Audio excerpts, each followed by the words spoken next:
You're live. Good afternoon, everyone.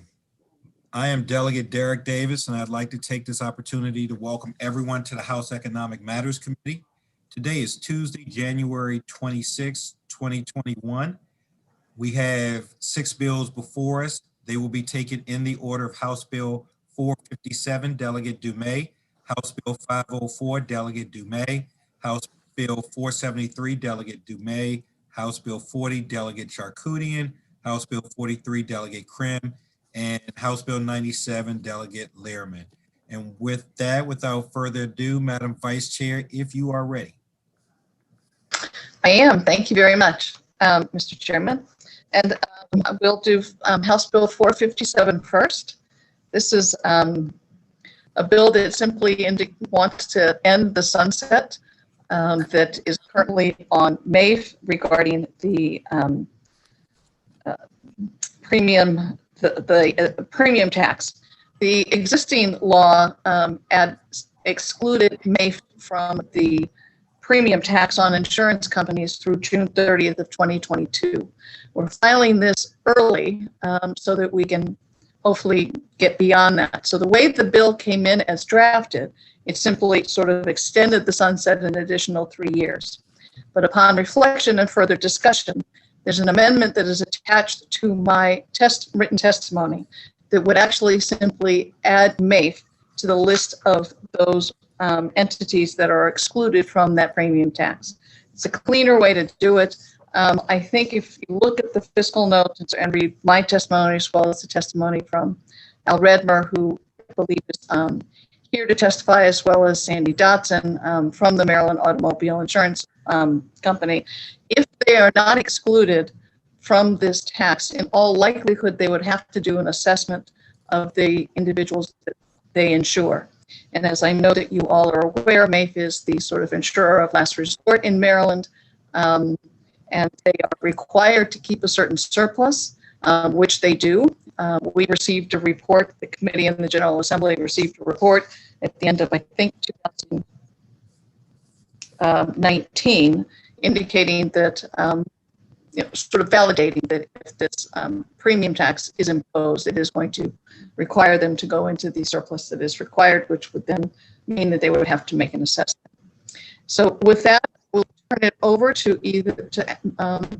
Mr. Redmond, who we are all very familiar with, and this is, I believe, the first time he's appeared before us in his new role as the director for,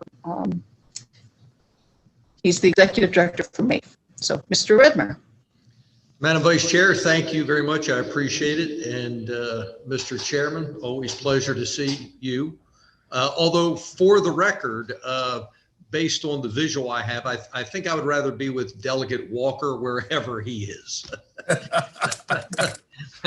But in any event, Mr. Chair, Madam Vice Chair, I'm Al Redmer, Executive Director of Maryland Automobile Insurance Fund, Maryland Auto. And as the Vice Chair said, House Bill 457 continues the premium tax exemption for MAIF that was granted by the legislature. And as she testified, that exemption is due to sunset in 2022 without legislative action.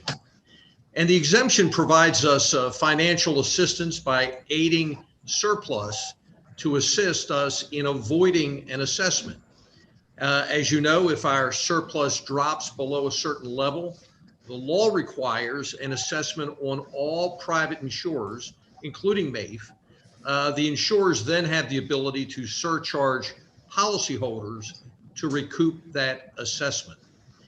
And since that assessment would impact over 4 million Maryland vehicle owners, we've tried our best to avoid an assessment and have done so successfully for more than 30 years. I'll point out that the Insurance Administration is required to review and report on our premium tax exemption to your committee and the Senate Finance Committee annually to ensure that the exemption was meeting the legislative intent, which again is to aid surplus. The December 2019 report concluded that the exemption did not materially subsidize our rates and that without the 2018 exemption, our surplus would have been adversely affected to the tune of about $1.8 million, which would take us closer to that assessment trigger. So with that, the premium tax exemption is achieving its legislative purpose. It's positive for our surplus and will continue to help us avoid an assessment on the insurers and ultimately your constituents. And with that, we would ask the committee to issue a favorable report on House Bill 457 with the amendment that was presented by Delegate Dumais, and naturally happy to answer any questions you might have.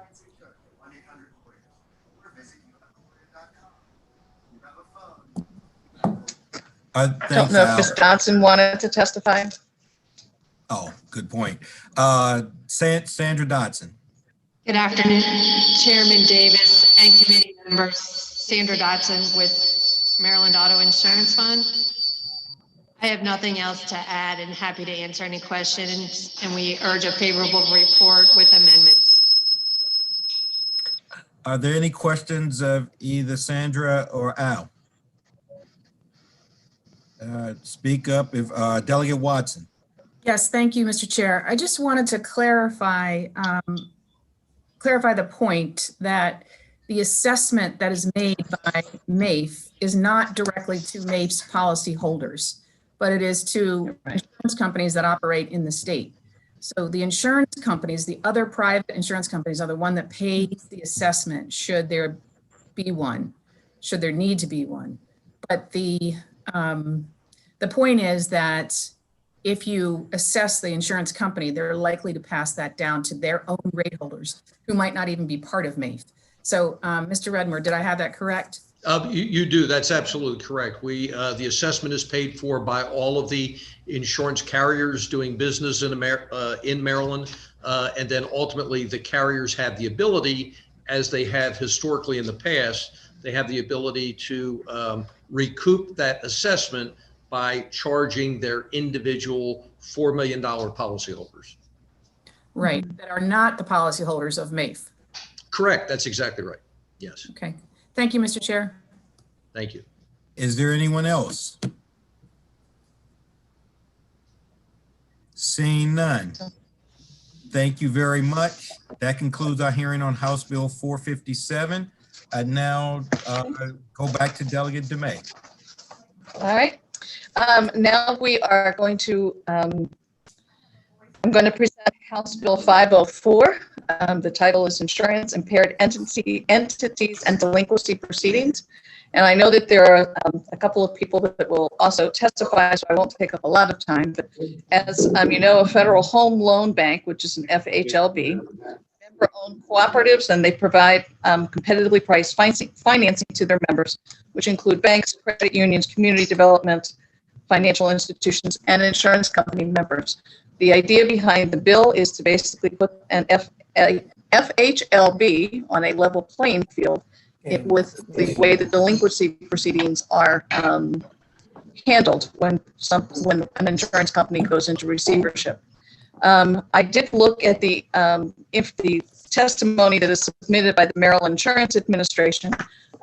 They just submitted information, written testimony as information only, but they point out that this is an issue that has been looked at by the National Association of Insurance Commissioners, which also had a work group at one point in time. They do suggest a longer period of time than what's in the bill for when the Federal Home Loan Banks could actually begin to take assets or get asset or remove assets from the receivership. And they suggest 30 days instead of the 14 or 15 days that is in the bill. I certainly have no objection to that.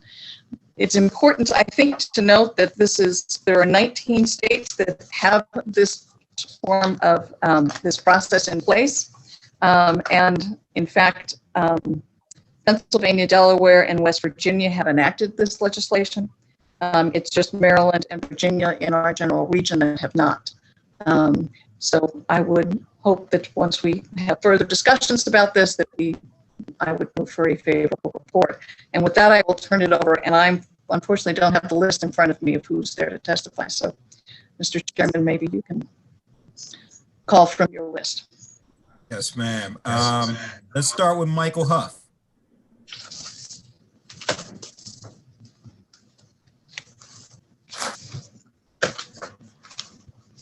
Are you with us, Mr. Huff? I am. Sorry about that, Mr. Chairman. Thank you, Mr. Chairman, Madam Vice Chair, and members of the committee. It's great to be with you today. My name is Michael Huff, and I'm joined today by my colleague, John Parness, and we're appearing on behalf of the Federal Home Loan Bank of Atlanta in support of House Bill 504. First, I'd like to thank Vice Chair Dumais for introducing the legislation.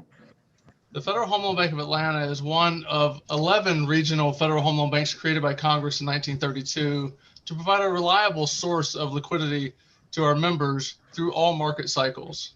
We're organized as cooperatives and have more than 800 members in our region, including 80 members in Maryland. Our members include banks, thrifts, credit unions, insurance companies, and community development financial institutions. The legislation being discussed today, as the Vice Chair mentioned, amends Maryland law to align treatment of our insurance company members with federal law for depository institutions and with the other states that have already adopted this legislation. The legislative language was drafted in consultation with the National Association of Insurance Commissioners, and it had been passed by 19 other states, and it's being considered in 5 others. The legislation ensures the Federal Home Loan Bank's priority and timely access to the collateral that is voluntarily pledged by Maryland insurance companies to the Federal Home Loan Bank as a secured creditor. It would create a transparent process for addressing obligations and the relationship between the Federal Home Loan Bank and the insurance company during the delinquency process. More importantly, the proposed legislation does not change the Federal Home Loan Bank's position relative to policyholders, other secured creditors of the insurance company, and it establishes a more predictable manner of resolution. Passage of this legislation will level the playing field for Maryland insurance companies, providing improved funding costs, additional types of eligible collateral, and reduced collateral requirements, which would free up capital for the company. Improved access to liquidity would also enhance the ability of the insurance company to serve Maryland policyholders and help create an even more stable and sound insurance system. So thank you again for holding this hearing today, and my colleague and I are happy to address any questions you have. Any questions for Mr. Huff? Hey, did you know Stephen Patton's Delegate Fisher? getting surgery? I did. Delegate Fisher?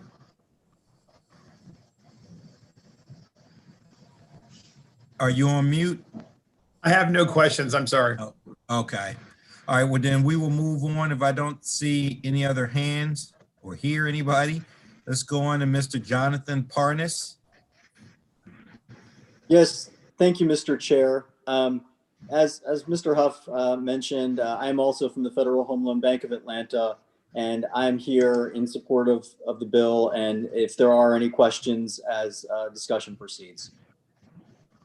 Thank you. Okay, thank you much. Mindy Lehman, Maryland Bankers Association. Good afternoon, Mr. Chairman, members of the committee. For the record, I'm Mindy Lehman on behalf of the Maryland Bankers Association, and pleased to be here today in support of the bill. So typically when we come before the committee, we are testifying on behalf of the banks, which are all FDIC insured, and you know them well as they have branches in your communities. What may be less well known by the public is the Federal Home Loan Bank entity. And virtually all the banks operating in Maryland, as well as the credit unions and consumer financial development institutions, are members of the Federal Home Loan Bank Atlanta. It heads up the region of which Maryland is the most northern part. This bill will enable insurance companies, which are also members of the Federal Home Loan Bank, to borrow at the same terms at which banks and credit unions concurrently do. So we support harmonizing state law with federal law in this area, and we believe this will serve to make the overall system stronger, which is a good thing for all of the members of the Federal Home Loan Bank. They're a very important source of funding for Maryland banks. They are an affordable source of funding that provide important liquidity to Maryland banks, and pleased to be here in support of the legislation. Any questions? Seeing none, thank you very much. Our final witness on this bill is Mr. Rob Wilcox. Thank you and good afternoon, Chairman Davis and Vice Chair Dumais and members of the committee. I'm Rob Wilcox from Legal and General Retirement America, a business unit within Banner Life. We as a member of the FHLB support this legislation because of the benefits to our businesses and our policyholders. Banner Life is rated AA- by Fitch and S&P and single A+ by AM Best. We have over $5 billion in assets and more than 1.3 million US customers. We are among the top 6 writers of term life insurance in the US, issuing more than $53 billion in new coverage last year. Our life insurance in force is over $783 billion. Banner is a strong and healthy life insurer with plans for steady and conservative growth in the years ahead. Being a member of the FHLB Atlanta affords us and our policyholders many benefits, including a reliable source of liquidity, balance sheet diversification, and inexpensive funding that can create surplus growth. All of the advances from the FHLB are collateralized by the borrower member. Right now, only certain asset classes are accepted as collateral. These are typically certain classes of bonds that do not fluctuate much in value over time. This conservatism on the part of the FHLB is because under current insurance law, there's no certainty of the timing in settling the advance in an insurer's receivership, even though the FHLB has a perfected security interest in the collateral. This legislation creates certainty in the timing. With this certainty, the FHLB is willing to accept additional asset classes as collateral. If this legislation is enacted, Banner will be able to expand its relationship with the FHLB, supporting its plans for steady and conservative growth. Banner has been working with the FHLB on this legislation since last summer. We studied the NAIC's analysis and reviewed the laws in the 19 other states that have enacted this legislation. Our analysis was submitted as part of our written testimony. In early October, we contacted the MIA to discuss the legislation and its support from the 5 Maryland insurer members. In December, in response to concerns expressed by the commissioner, the FHLB agreed to lengthen the stay on its ability to exercise collateral rights to 14 days, the longest stay of any of the 19 states. We are satisfied that the legislation as proposed fully addresses all of the recommendations of the NAIC and is one of the most favorable to the receiver among the 19 states that have enacted the legislation. On behalf of Banner and the 4 other Maryland domestic insurer members of the FHLB, we ask that you report this bill favorably. Thank you. Any questions? Terrence. I heard a name. Delegate. Terrence. Thank you, Mr. Chair. Just a real fast question. Does this bill have any immediate effect on ratepayers, or is this just something for the future? Mr. Wilcox. It would have no effect on the ratepayers at this point in time. It's really just how they can collect and when they can collect based on if an insurance company goes into receivership. So there's no immediate benefit to the ratepayers at all? Well, only that the insurers, and again, they can perhaps speak about it more, can more easily get collateralized credit, but they won't be quite as much collateral based on this change in the rules. Is that your contention, Mr. Wilcox? Yes, I'm sorry. And the ratepayer, from your perspective, is the member institution, Mm-hmm. effectively the borrower from the FHLB. Yes, there are a couple of benefits that Vice Chair Dumais brought up, but also from our perspective, it allows for an additional asset class in which we invest to be considered eligible collateral. So we could post that collateral upon enactment of this legislation. Thank you, Mr. Chair. Anyone else? Seeing none, hearing none. That concludes our hearing for House Bill 504. Our last bill from the Vice Chair, House Bill 473. Thank you, Mr. Chairman. And this bill is has to do with what happens when you you move, but you have the contract. This bill would apply to the community solar project or program, community solar program that this committee passed. I believe it was Delegate or Chairman Clippinger's bill several years ago. But it would also apply to other electric companies. And what happens when you move is if you've got a particular contract, whether it be solar or with, particular electric companies for other sorts of energy, it doesn't follow you. You have to re-enroll. And so particularly with reference to the community solar program, we've done a couple of tweaks to it. Those that have been working with me on the bill or that I've been working with on the bill believe that this is the tweak that would be helpful so that it does in fact follow and you don't have to completely re-enroll and get back in the queue. It's interesting that I was approached about this bill because I actually moved over the summer and, in fact did have to sort of re-enroll in everything. In fact, I haven't even gotten a chance to do that completely, but re-enroll in any sort of supplier that I would have chosen that would have perhaps provided more renewable energy. And so I do think that it's probably time for this to happen. It's, the PSC looked at it, I believe, in 2019 or 2015. And, one of the, Pepco and Delmarva Power did in fact file written testimony just as a point of information, suggesting that if they were going to participate in this, they would ask that it not go into effect until 2023, partly because they have a major software computer program upgrade going into effect at this point in time. And so hopefully that new system would allow them to more easily do this. But I do think it's a fair and reasonable bill. And, given the fact that we in 1999 deregulated and wanted people to be able to find their own suppliers, we think that this is a good way to continue that.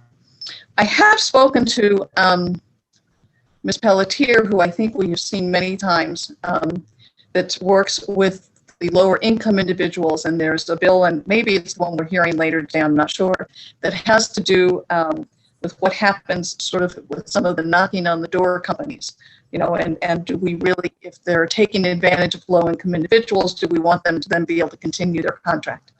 I think that there are probably ways to address that, and we can work on that in subcommittee. Whether we require that, if you're receiving energy assistance, that this doesn't apply, or that the energy companies have to, at least connect with the individuals if they are in fact receiving energy assistance. So there are, perhaps that might be an area we need to address, but allowing consumer choice and allowing consumers to sort of, assuming they're in the same geographical, or the district where that particular power or energy is being supplied, allowing them to continue in their contracts seems to make sense. We do that with phone companies. You do that with the cable company. It follows you if provided you're in that same service district. And so I think that this would be a move forward and look forward to further discussion on the bill. But hope that we get to a favorable report. And with that, I will turn it over. I know that, and I had it the list, there are several panelists, James Feinstein from Arcadia, David Murray, Brian Eckstein from Forefront Power, and John Fiasco. And I don't know which of them would like to go first. Fiestro, sorry. I guess Mr. Feinstein.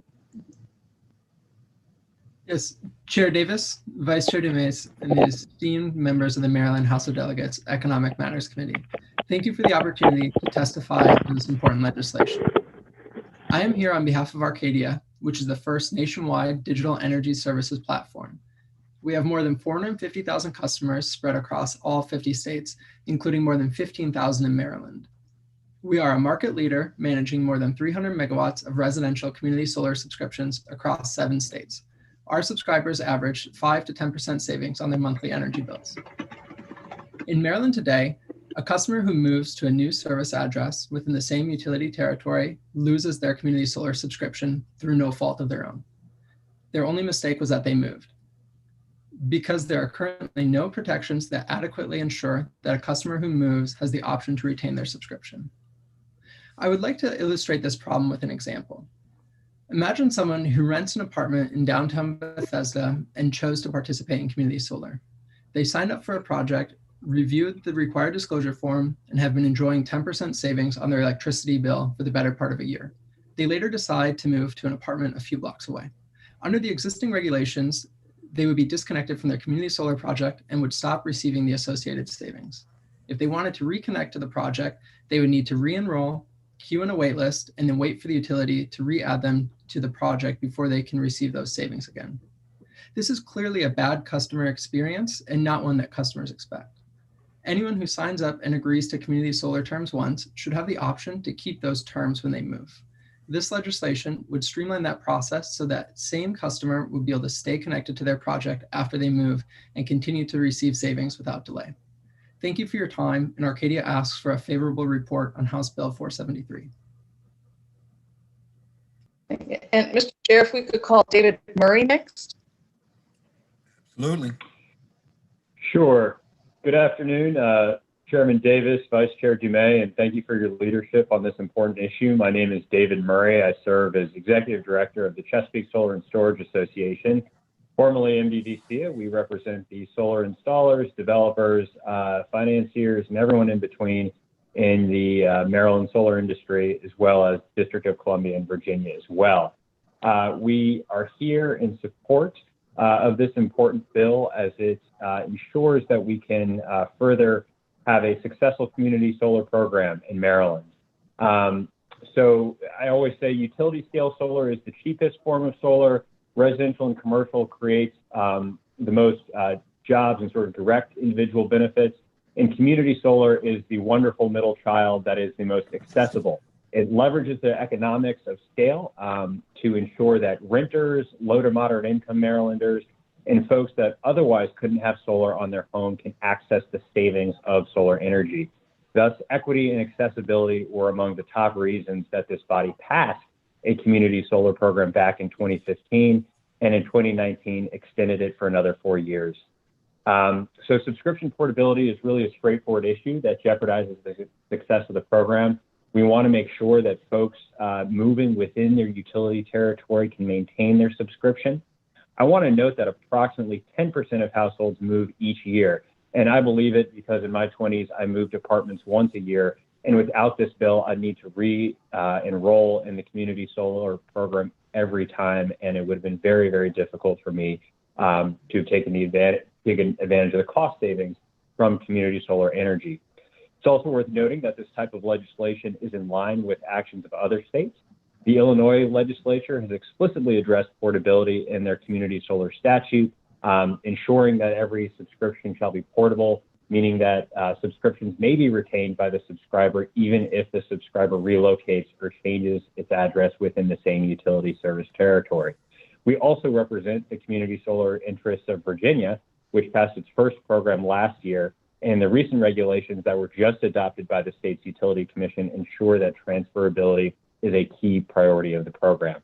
So with that, again, I thank the members of this committee for your attention and Vice Chair Dumais for your leadership on this issue.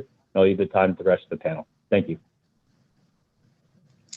And then next, Mr. Eckstein, please. Hello, good day. Good to be with you, delegates. My name is Brian Eckstein. I represent Forefront Power, a developer subscriber organization. We operate within community solar programs nationwide and are excited to be one of the leading developers in Maryland.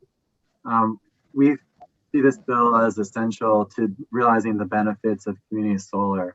Community solar is about expanding access to solar energy, removing barriers that households would otherwise face either because of the specifics of not owning their home or having not the financial backing for the capital expenditure for solar.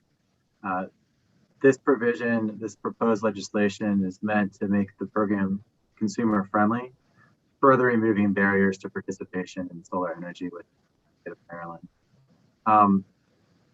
We already have a requirement as a subscriber organization under Maryland requirements to allow for the portability of subscriptions when a subscriber moves within a utility zone. This legislation aligns utility operations to support that. When moving, as David mentioned, on a regular basis, we all know we have to do things like update our address with service providers, with magazine subscriptions, with our credit card company. And it should be as simple as that with the community solar subscription. When you move, you should simply need to update your address and not need to re-enroll completely from scratch with the utility. Thank you for your consideration, and we hope this will be another consumer win in the state of Maryland. Thank you. And then, Mr. Chair, if you don't mind, finally, Mr. Fiastro, and then questions for the panel. Thank you very much, Vice Chair Dumais, Mr. Chairman, John Piastro, here on behalf of Arcadia Power, my client. Delegate Dumais, thank you very much for putting this important bill in. As you mentioned, and to be quick about it, this bill speaks to seamless moves and continuity of contract, meeting a customer's expectation. And so oftentimes we talk about the policies here in Annapolis, but really this bill speaks to meeting the customer expectation that when they move and they move their utility service from address A to address B, that everything that's associated with that utility service moves with them. So in this case, community solar and any retail contract that they might have. You know, this is a pilot. We're in the middle of a pilot. We've extended that pilot, and pilots are not just set in stone, the parameters of that pilot. They are about fine tuning and preparing and making perfect an overall system. Because the idea soon, in the near future, is to make this program permanent. And we have an obligation to constituents. There's an obligation to the customers of these services to make sure that the experience is as enjoyable and as effortless as possible, removing barriers to maintain the service that they signed up for. So in that regard, we need to get it ready for a larger and more permanent rollout for more and more enjoyers and customers of these services. So thank you very much, Delegate Dumais, for your support of this, and Mr. Chairman, members of the committee, and I'm ready for any questions you might have. Are there any questions? Delegate Charkoudian. Thank you, Mr. Chair. I appreciate this bill, and I actually agree with the vast majority of what was said. I just have a technical question, I think. It definitely makes sense to me that since community solar was designed to support making solar accessible to people who don't own their own home, and if you have renters, especially renters with a level of instability in their lives that have to move a lot, you want to make sure that they get to continue to benefit from solar. It's part of the energy equity. So thank you for that part of it. I'm trying to understand the retail supplier part of it, and specifically, I'm trying to figure out if there's concerns with that piece of it from the PSC. I know that they didn't submit testimony, and I can reach out to them directly, but it looks like they have considered this and chosen not to move forward with it. And I just didn't know if I think everyone here is with community solar, but if it and that's the part of the bill I would be 100% behind. I'm just trying to see if there's concerns about the retail supply part of it, if anyone was familiar with PSC's process or can speak to any of that. Sure. Issues that came up in that process. I can answer that question. Arcadia has sat down with the PSC and had conversations about the bill. We haven't heard any concerns about it. This concept of portability has been considered at the Public Service Commission. We've brought it to this committee's attention because, frankly, they go part and parcel. This bill is about maintaining contracts and maintaining for both community solar and for retail supply. The idea, the reason why is, frankly, there's not as many community solar customers in the state right now as there are retail supply customers. And so the logic behind it is that if we're going to effect a change to provide continuity of service, we should provide the most bang for the buck for, affected ratepayers, and bring in not just community solar customers, but also retail supply customers as well, which presents a much larger universe, and it provides, frankly, a larger benefit for a greater number of people if we're going to incur the expenses required to make these changes. Okay, thank you, Mr. Chair. Thank you. Anyone else? Seeing none. That concludes our hearing on House Bill 473. I would now like to stay with Delegate Charkoudian and go to House Bill 40. Great. Thank you, Mr. Chair, Madam Vice Chair, colleagues. It's great to be here. Thank you for hearing House Bill 40. So I'm excited to talk about geothermal, specifically ground source heat pumps. Many of you know this. Some of you came to my house to see the installation of the geothermal heat pump, Delegate Brooks and Delegate Rogers and Delegate Watson. And what is so exciting about it is right there, 6 feet down, below the earth, whether there's snow on the ground or whether it's 100 degrees outside, we have a constant temperature, and that constant temperature is around 55 degrees in this area. And we can take that constant temperature and use it to heat and cool our homes. Delegate Charkoudian, can you hold on just a sec? Thank you. Rick is so excited about this bill. He just can't wait for his turn to speak about it. That's why he was on there. So this energy that is right below our feet can be harnessed and used to heat and cool our homes. And so it's an extraordinary renewable energy that we have the ability to tap into. Already right now, we have some limited incentives in the state, but we really haven't harnessed all that's possible. And so as we're looking at how do we transition off of fossil fuels, this geothermal piece is a really important piece of the puzzle. And so what this bill does is it's actually a really comprehensive study.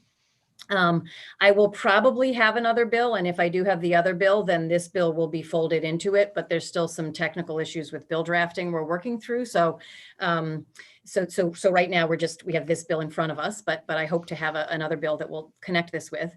But what this bill does is first, it really works to establish a broad understanding of what are all the benefits, but also what are all the ways that we might incentivize geothermal in this state. We have some systems in place already, but the systems we have in the study and the data that we have don't fully consider all of the implications. And so I want to give you one example of that. One of the really powerful things about geothermal is that it's a peak shaving technology, so that in addition to being a way of harnessing a renewable energy, it also reduces our peak load. And I know we've had a lot of conversations here about our peak load and the issues related to capacity costs of keeping coal-fired power plants on longer than we need to, and capacity payments to the within the PJM process. And all of that is tied to this issue of being able to respond to peak energy. And one of the really interesting things about geothermal is that it is a peak shaving technology, which means that when one person installs geothermal, when we increase the installation of geothermal overall, it decreases peak use across the board, which then decreases the cost to consumers across the board, not just to the consumers who have installed that geothermal, but to everybody.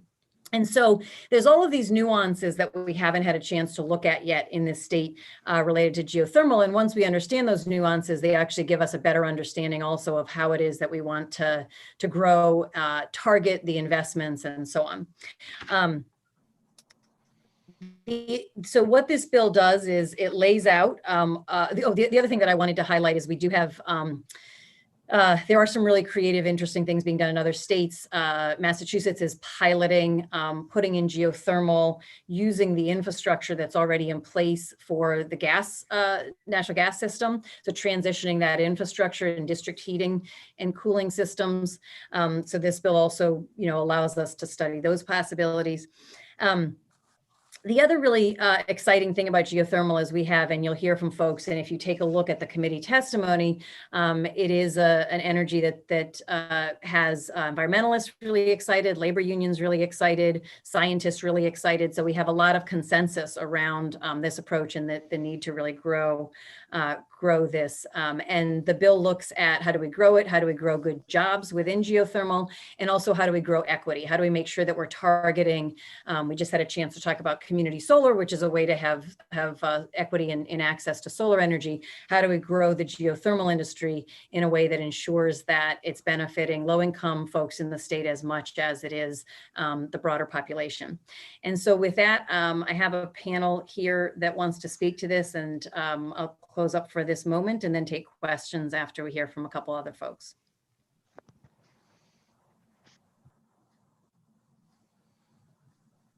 Mr. Chair, you're Who would like to go first? I have Ms. Plant. Or I'm sorry, Delegate Julian, did you have a order that you wanted, or? Oh, I'm so sorry. Yeah, I think the folks from the Geothermal Association, I think is Adam Santry here. I can't see him on my, oh, there he is. Yeah. And maybe, sorry, if Adam and Aaron could go first explaining the technology. Sure. That's fine. Absolutely. Go ahead. Okay. Good afternoon, and thank you for the opportunity to provide comments today. I'm Adam Santry, President of the Maryland Geothermal Association, which represents over 30 residential and commercial well drillers and 100 HVAC installers and manufacturers in Maryland.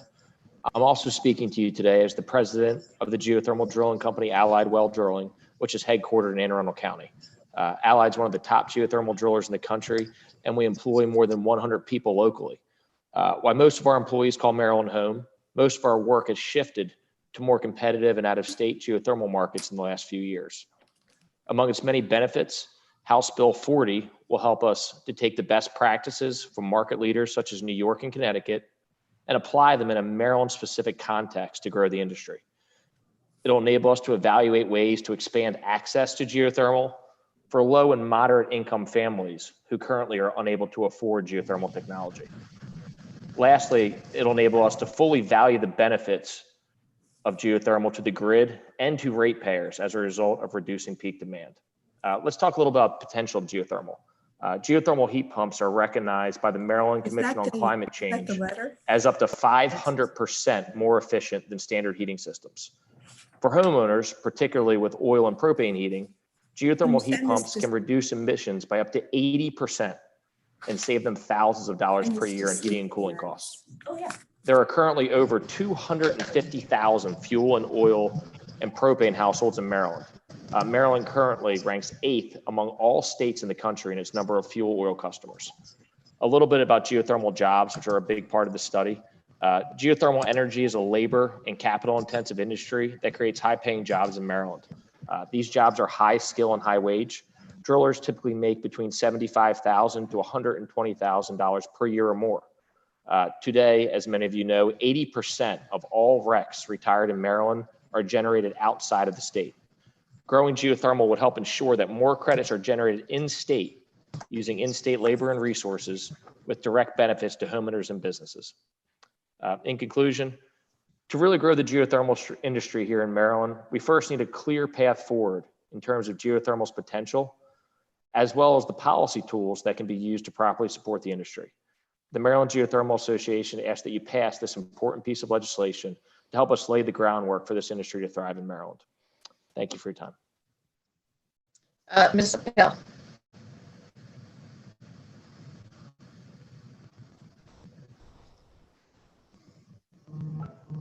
Is Erin Appel on?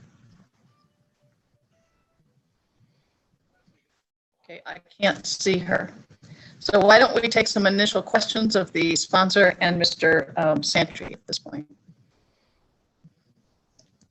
And I see Delegate Walker has his hands up. Thank you, Madam Vice Chair. I'm just trying to verify. So this bill you have here, this is just a study to see how it can benefit the state, right? Just a study. This bill is a study, and it also creates a work group. So the goal is to have a sort of inclusive work group look at the results of the study and make recommendations. Yeah. All right, thank you. Delegate Wilson. Thank you, Madam Vice Chair. Question is, two things I heard. One, to be very clear with the geothermal, we're talking about, this is not an energy creator, correct? This is merely a means of cooling and heating your house. Is that correct? Yeah, it is a way to heat and cool a home. In the past, the state has established it as an energy generation under the tier 1. It's currently like a tier 1 RPS resource. So because basically what it does is it takes like 1 electron of energy and it creates 4 to 5 electrons worth of heating and cooling. So that's why I think, I mean, these decisions were made before I got here, but yeah, so that's why it's kind of put under renewable energy as opposed to under efficiency, if that makes sense. Yeah, we look at this as a creator. I mean, you're actually directly extracting BTUs or therms. So similar to how gas would provide energy, that you're extracting actual ground BTUs out of the ground to provide energy for a home. Okay, now those BTUs, are those used to provide energy or are they merely used to provide cooling or heating? They're used to provide heating and cooling.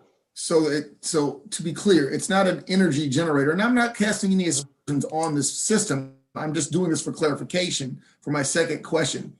The energy cannot be used to run your refrigerator. Any energy, any BTUs removed can only be used to then cool, i.e. the removal of these BTUs, or to generate. Is that correct? It could be used to heat, cool, and it could also be used for heating hot water, much like solar does. So just like solar thermal does, you could also use it for heating hot water. Those would be your 3 applications, Delegate. So again, am I missing something here? Because I thought this was a very quick question. Can this be used to generate energy outside of heating and cooling your home? Hot water would be the other Just one. hot water. Got you. It's not going to run your freezer. It's not going to run your refrigerator. That's correct.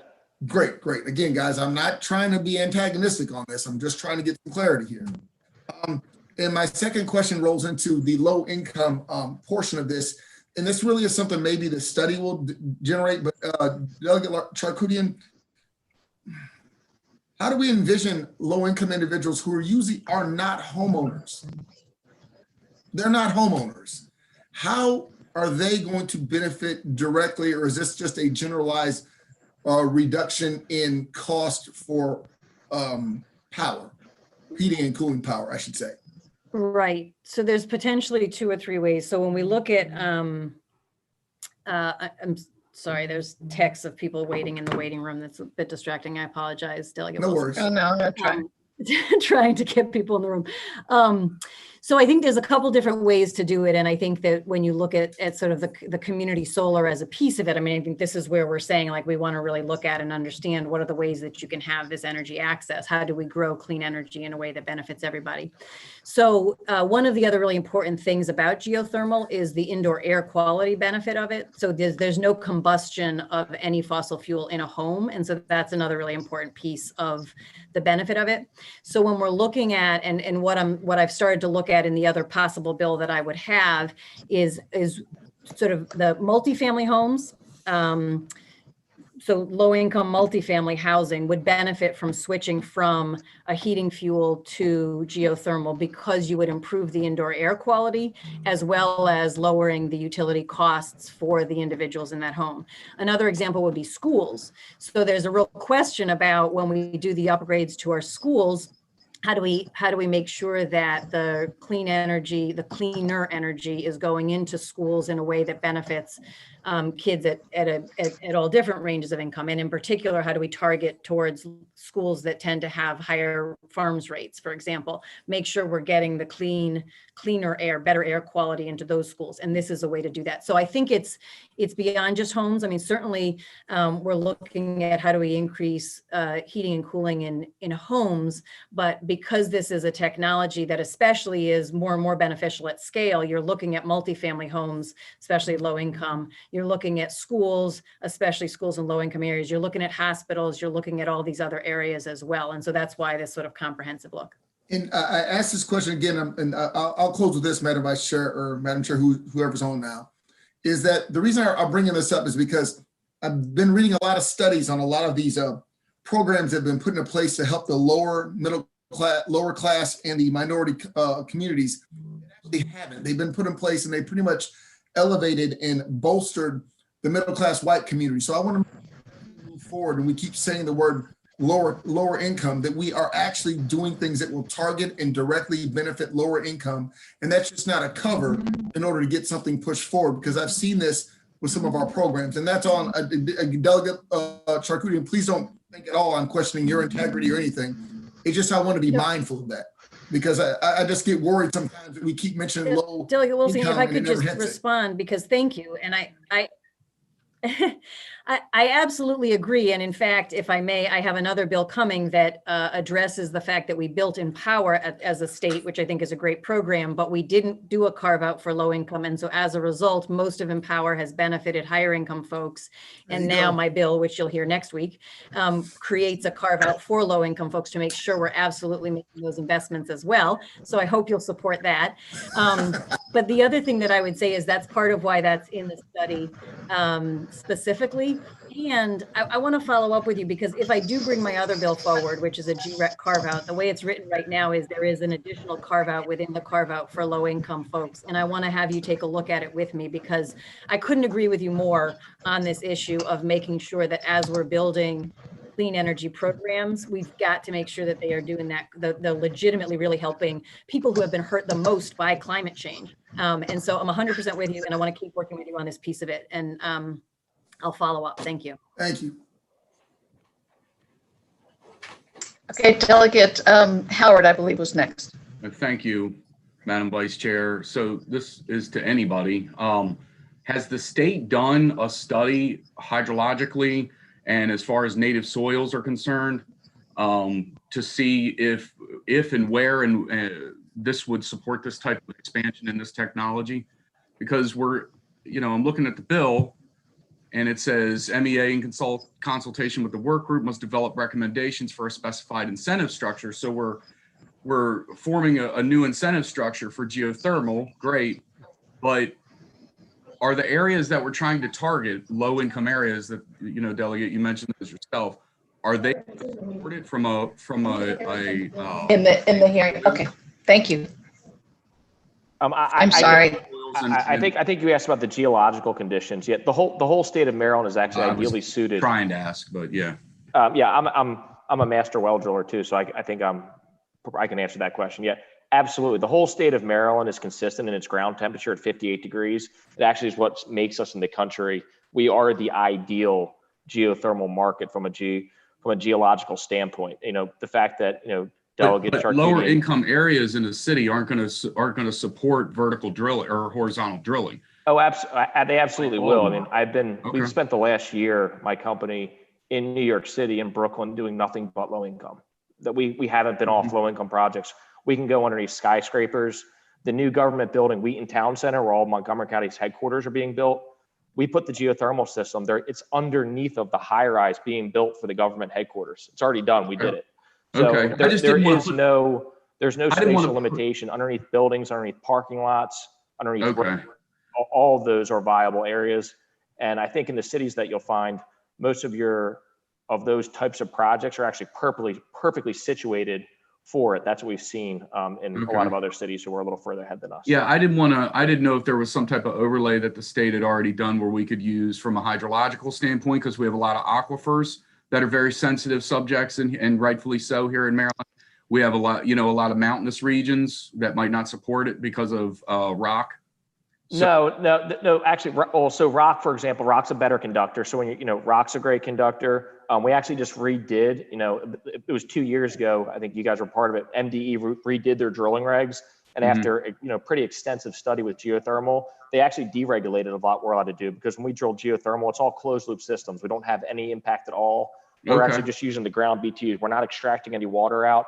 So they've actually enabled us, gave us very broad leeway in the new statutes that came out 2 years ago to be able to install geothermal all across the state underneath buildings. That's what, kind of paved the forward. The Black Olive Hotel in Baltimore City, for example, geothermal's underneath the building there.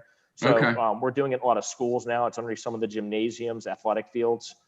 So, as far as that goes, there's nowhere in the state right now that would not be advantageous.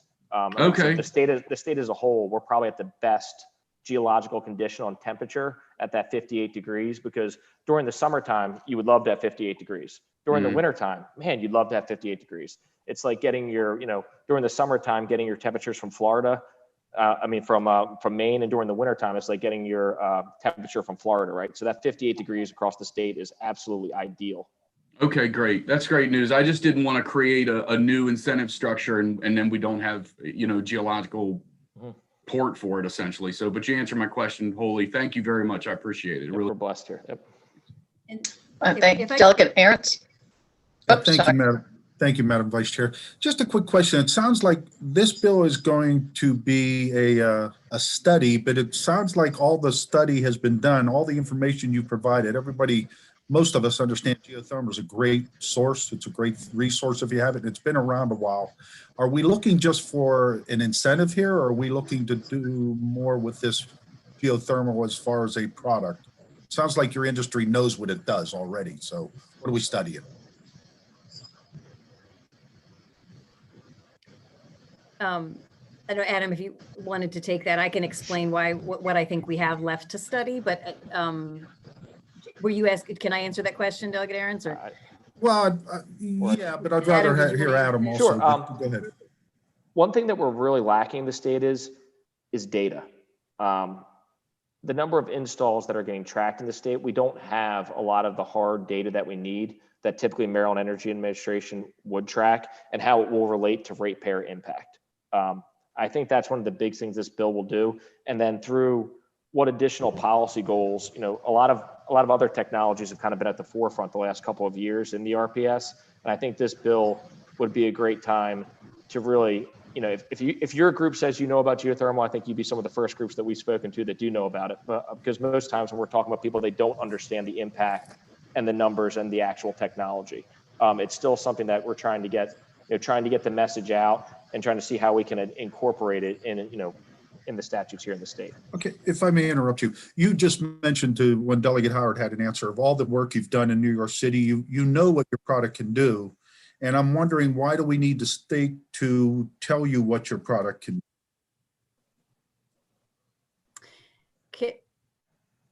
Can I just jump in on why we have a study? I think that there's two answers to that. One is we probably are going to have a bill that leapfrogs some of this and really builds the geothermal rec carve out. To your point, Delegate Aarons, because I think we do know that this is a really powerful, impactful approach, and that there is a real value to growing it. I think the things that we could study that, for example, New York has that has led them to make extraordinary investments that we don't have is, for example, this question about when we install X number of systems, how much does that impact peak shaving, and therefore how much does that save all ratepayers?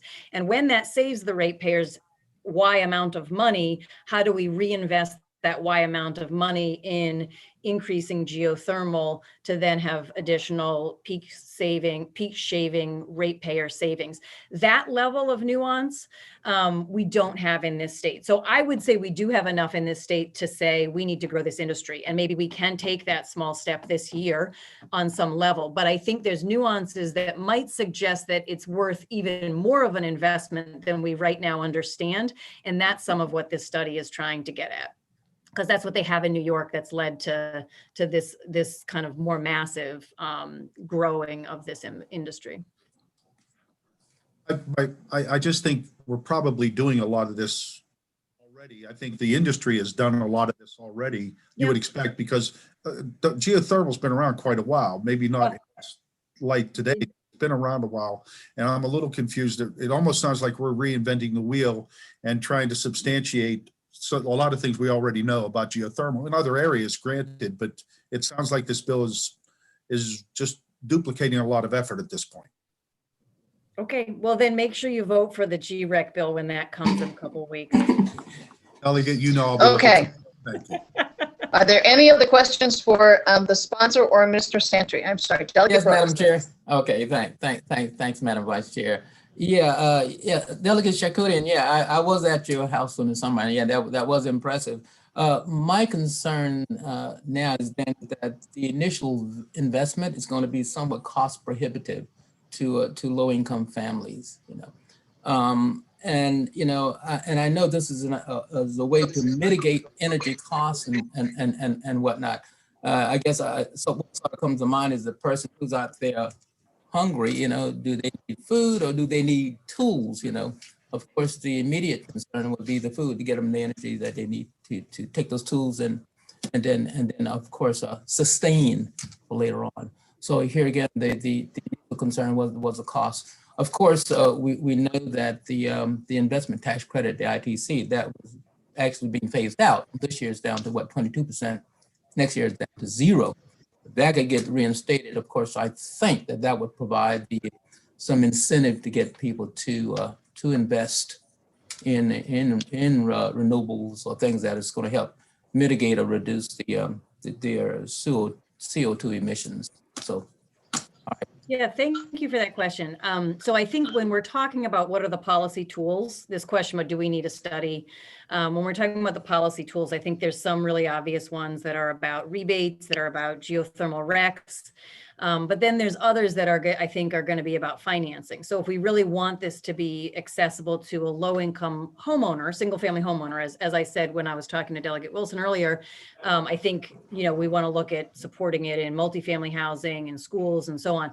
But if we're realistically going to make sure it's also accessible to a low-income homeowner, there's a financing component. So there's the rebates and the RECs, but there's also a financing piece of how could you make it set up the structure so that somebody with limited income who probably is going to see a payback within 5 to 7 years, but maybe doesn't have that upfront cost. How do we structure that so they could get a 0 interest loan to do that kind of thing? I think those are some of the kinds of questions that that we need to be asking and to be setting up, in addition to some of the more obvious things that we could do right away. So thank you for that.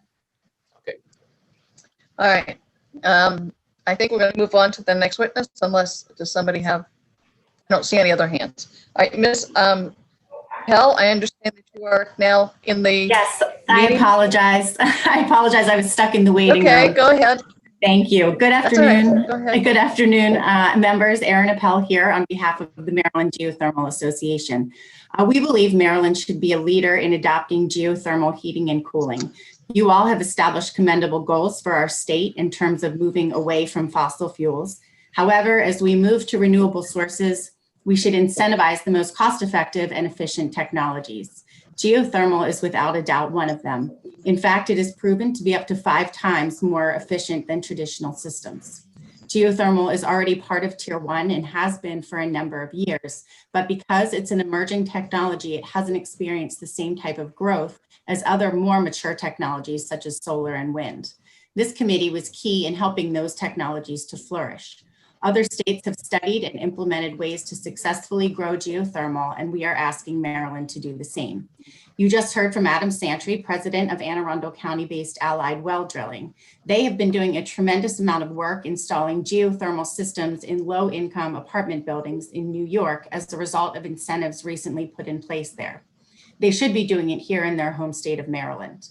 Connecticut recently saw a rebirth of interest in geothermal as a result of new incentives. The same is happening in Massachusetts and Rhode Island. We know some of the ways we can immediately incentivize geothermal, but there is a tremendous amount we don't know. For example, the best ways to democratize it, to make it available to low and moderate income families, or how to properly calculate the potential peak shaving impact it could have in terms of lowering ratepayers' energy bills. This bill would require not only a comprehensive study to look at all of these specific to Maryland, it would also bring together a collective group of stakeholders, including environmental justice advocates and representatives from labor who are here with us today. In conclusion, geothermal is a key piece of the renewable puzzle. It equates to high-wage jobs right here in Maryland that will allow us to stop relying on RECs generated out of state to meet our renewable energy goals. We ask that you move favorable on House Bill 40. Thank you, Mr. Bell.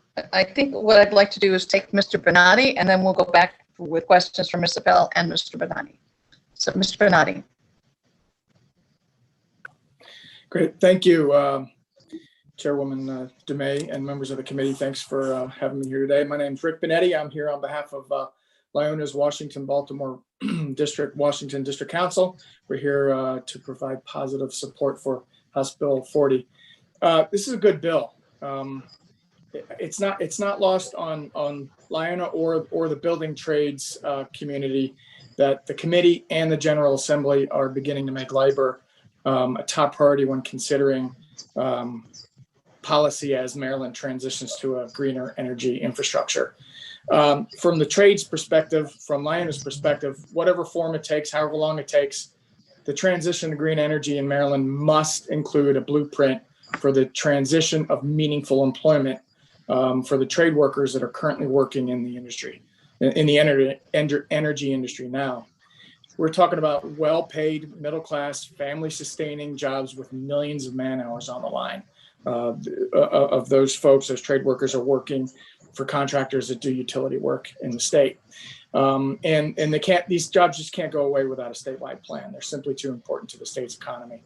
The General Assembly's made some strides on this by including pro-labor language and recently in energy legislation like 2019's Clean Energy Jobs Act. But the state needs to do more and continue to do more. Bills like this, not only exploring how to grow the use of geothermal energy, but doing so while trying to figure out a way to create and transition these middle-class jobs, these legacy type jobs that support families all over the state for thousands of workers. So I think this bill is definitely a positive continuation of exploring effective clean energy labor policy here in Maryland.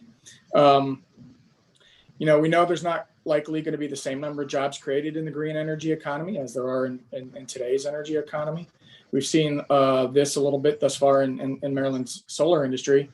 The incentives and credits on the books may be making the industry more profitable, but they're not creating the kinds of middle-class jobs, the kinds of career-building jobs, family-sustaining jobs that are so important here in Maryland, as I mentioned before. But, by leveraging public infrastructure, incentivizing geothermal on large-scale commercial or residential products in Maryland, the state has the opportunity to do both. Geothermal can put a lot of laborers, steam fitters, operators to work, along with many other craft people that do this kind of work. So RPS policies that are helping grow clean energy use in Maryland and jobs are good. And there's no reason that as we figure this out going forward, that these policies shouldn't focus on growing the middle class while transitioning to green energy. So with that, we urge a favorable report on House Bill 40. Thank you very much. All right, thank you. Delegate Branch.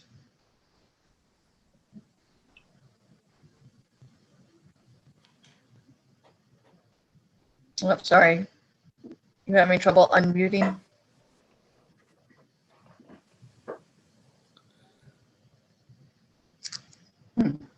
Okay. Oops, you're muted again, Delegate Branch.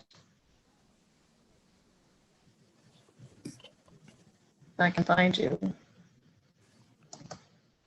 Try that. Nope, Delegate Branch. Thank you, frozen.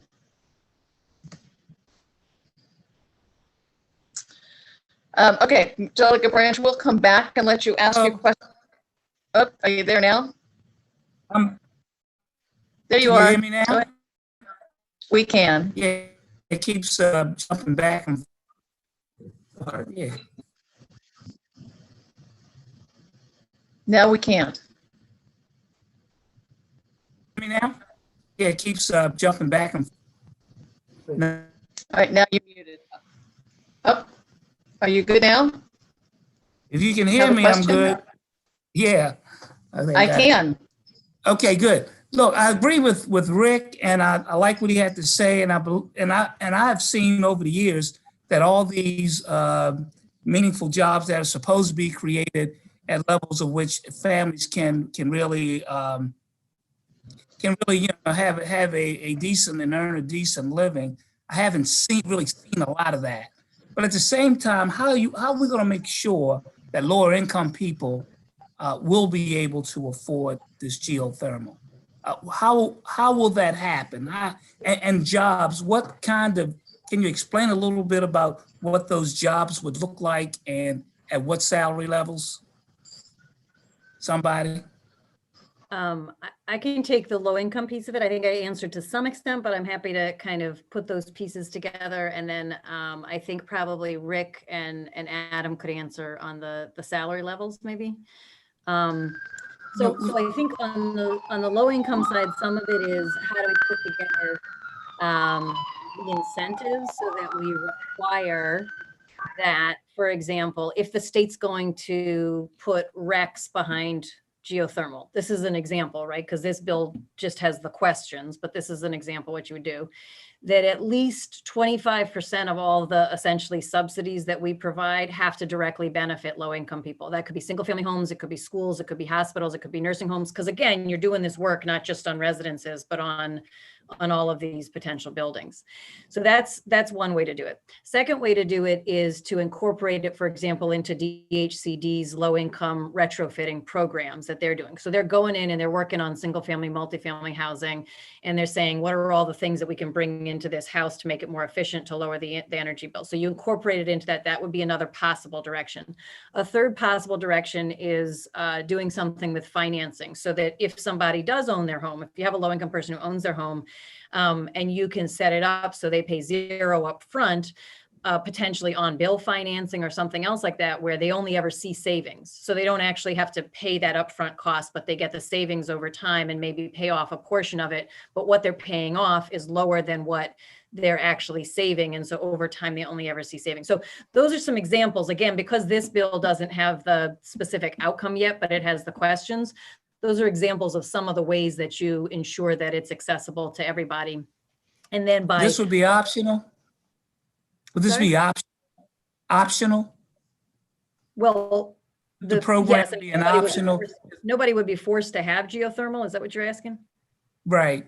But I think would it be what I'm suggesting is that into law, we write that our incentives are designed so that a portion has to go to low income. That wouldn't be optional. Like we would design the law so that some of it has to benefit low income people, but individual people could choose whether they wanted to access it or not, if that's what you mean. Is that? Yeah. Okay. Yeah. I kind of understand what you're saying, and I like the idea, but I just want to make sure that in looking at it, that it doesn't become a cost overall to the very people that we're trying to help. So that's why I was asking that question. But the other part to the question, what kind of jobs will this create, and at what level of income, what income level? Rick and Adam, I don't know if you guys want to take a crack at that. You guys have spent a lot of time thinking through that piece of it. Rick, do you want to go, or do you want? Well, yeah, well, and Rick, before you start, Rick, Fisher, he's always been on top of the solar panels that are taking over all these fields in the rural areas, and he's and a lot of the jobs there now are jobs where people just clean the glass to those panels. So it's not that much money. So that's one of the reasons I wanted to see what this particular geothermal kind of opportunities would be like. So I can speak a little bit of that, and then Rick can probably fill in on the horizontal side, on the steam fitters and equipment operators. On the drilling side, it is as high skilled as you get. A piece of drilling equipment, across all industries, whether it be oil and gas, any type of drilling, is extremely high paying, training intensive. Through Maryland right now, it's an apprenticeship program, apprentice, journeyman, master program. So it is extremely high skilled, and it's very high paying. So, it's a very technical trade when it comes to drilling. I mean, you're drilling hundreds and hundreds of feet into the earth, as you can imagine. So there's no glass cleaning jobs on that project. I can assure you that, delegate. I mean, it is extremely high skilled, and it requires a high degree of training. Like I said, the apprenticeship program is 7 years itself. And the great thing about it is you're not finding this group of people, they're not readily available. We're going to need to bring them into the industry, and we're going to need to train them. So I think that's one of the real benefits too. There's an opening here. My father used to always say, knowing a well driller is like knowing a shepherd. How many shepherds do you really know, right? There's just not that many of them out there. No one knows any well drillers, right? So I think it's a tremendous opportunity to go in there. We saw a lot of it in DC with their first source hiring requirements, where they actually supplied laborers from the local community, and we still have a large number of those people actually on staff. Because like I said, I can't run an ad and get well drillers. We're going to have to train them from the Maryland workforce. Myself and Rick, we're going to have to go out and get guys and train them here locally. Okay. Thank you, Madam Chairman.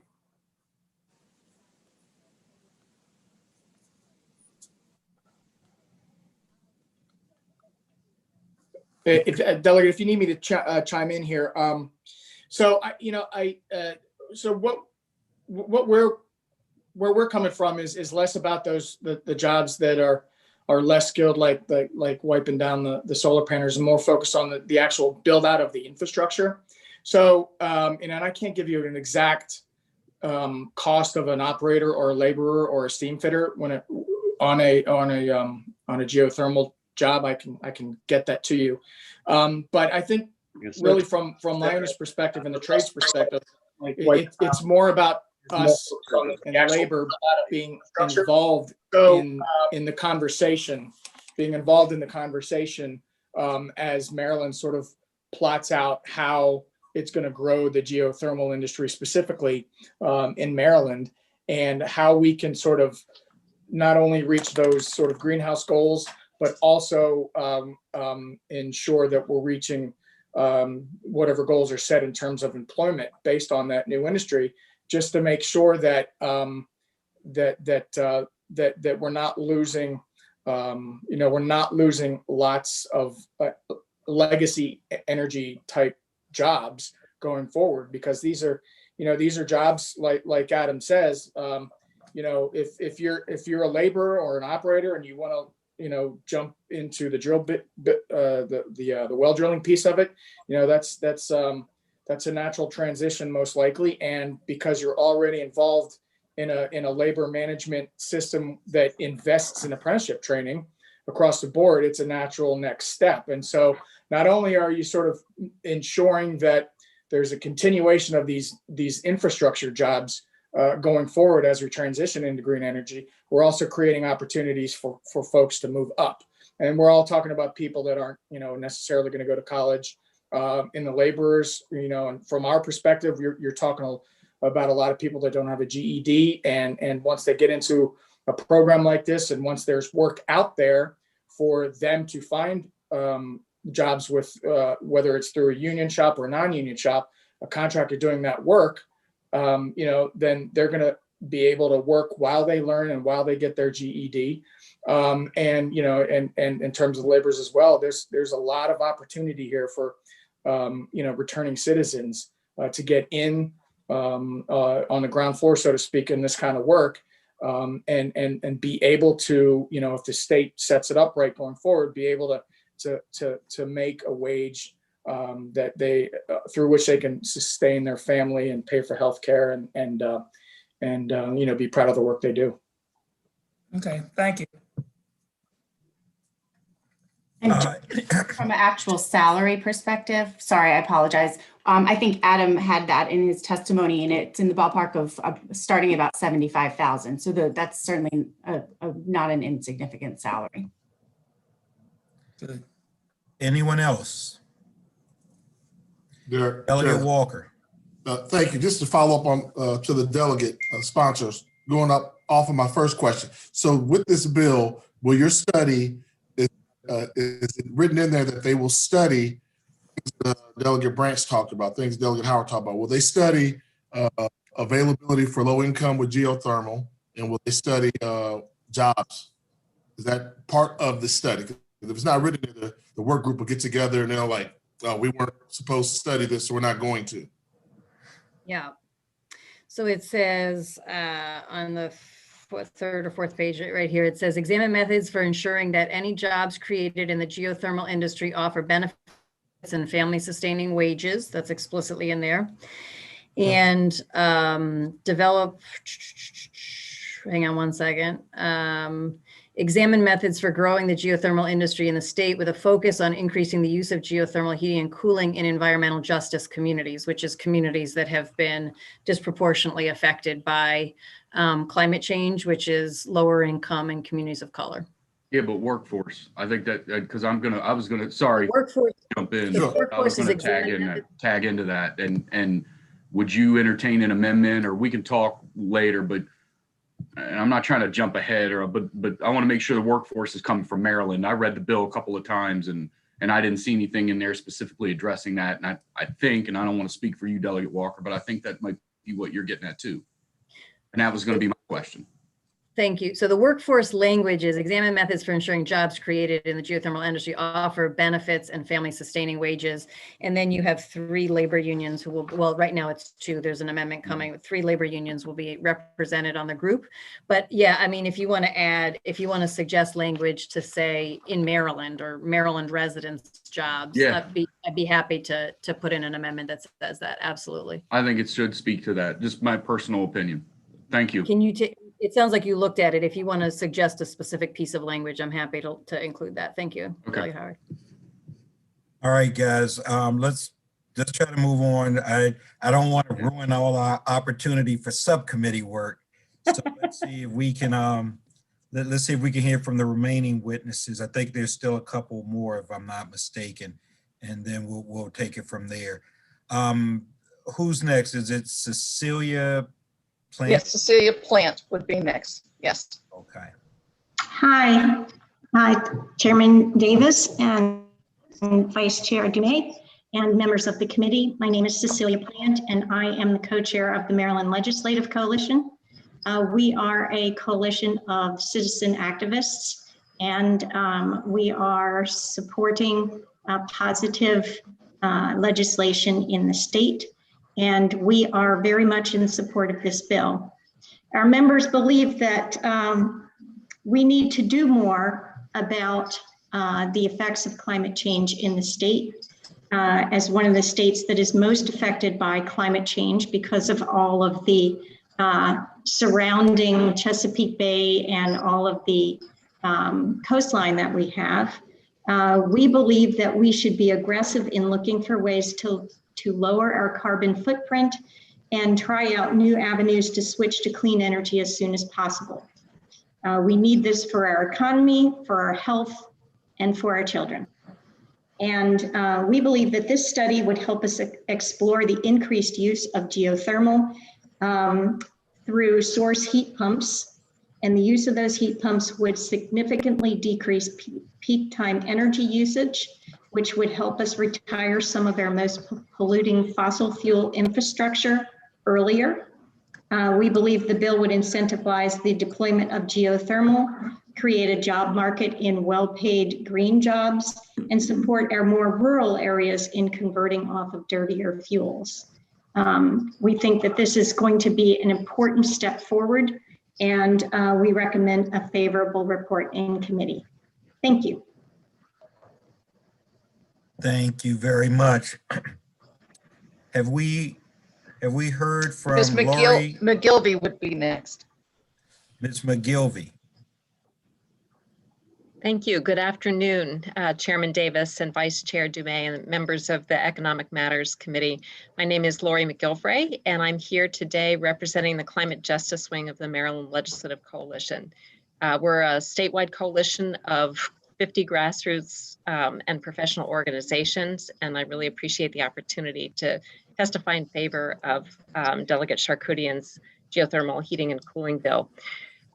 As you likely know, Maryland is experiencing the effects of climate change, and we're having hotter summers, extreme rainfall events, rising sea levels, and perhaps you even saw in today's Washington Post, there was an article about Anne Arundel County and how homebuyers are unaware that the FEMA 100-year floodplain maps that are used to determine flood insurance eligibility don't accurately predict whether homes will flood in the coming years because of rising sea levels. So this is just one of the risks we face. You may also recall the intense rain events and flooding we saw this past summer. So as others have mentioned, the state really has to be on a firm path to reduce greenhouse gas emissions to avoid even more damaging impacts of climate change. And we really should be wisely using all the technological solutions available to us. I'm a resident of Tacoma Park and Montgomery County, and you might imagine that I live in jurisdictions that have set ambitious greenhouse gas reduction goals, including net zero emissions by 2035. Buildings are one of the largest sources of greenhouse gas emissions. In fact, they account for 50% of the emissions in Montgomery County. And heating and cooling represents the largest portion of emissions from buildings. So, really to tackle buildings, you have to tackle heating and cooling. The solution is to electrify buildings as quickly as possible and as efficiently. And electric heat pumps provide the most efficient and greatest opportunity to move off fossil fuels. Geothermal, as you've heard, must be a big part of that approach. And that's for both new construction and for replacing heating and cooling systems at the end of their life cycle. So why geothermal? I think you've heard a lot about it. It's, ground source heat pumps are more efficient than air. They use the constant temperature of the earth. And while it may be more expensive to install initially, it's much less expensive to run. It's also healthier and better for indoor air quality because there's no combustion of fossil fuels. And unlike other states where geothermal has been deployed more widely, it's relatively rare in Maryland. And we need, as you've heard, more experienced installers. In fact, localities like Westchester, New York have restricted new natural gas installations, and the use of geothermal has grown a lot. So it promises to truly be a future source of high-paying jobs, and who wouldn't want to grow high-paying jobs in Maryland? So this bill's a great first step by conducting a study to determine the potential status and potential of geothermal heating and cooling and to develop recommendations to incentivize its greater use. So thank you for your time today, and we urge a favorable report for HB 40. Right, thank you very much. I think we're down to Bruce Bariano. Mr. Chairman, Madam Vice Chairman, members of the House Economic Matters Committee, it's always a pleasure to be back before you, and thank you for the opportunity on behalf of my client, Vicinity Energy, to speak in favor of this bill with an amendment. Vicinity Energy is the part of a company that for the past 100 years has been supplying heat and cooled water in Baltimore City to major buildings. And we are very much committed to reducing the carbon footprint as a company, hopefully by 2050. We support this bill. I think this study would be very helpful, very important. And our amendment is merely one, members of the committee, that we asked to be adopted to the bill, whereby we would participate and be part of this study as a member. That is, it reads a business in the state of Maryland that has been operating and providing cool air and heat in the state.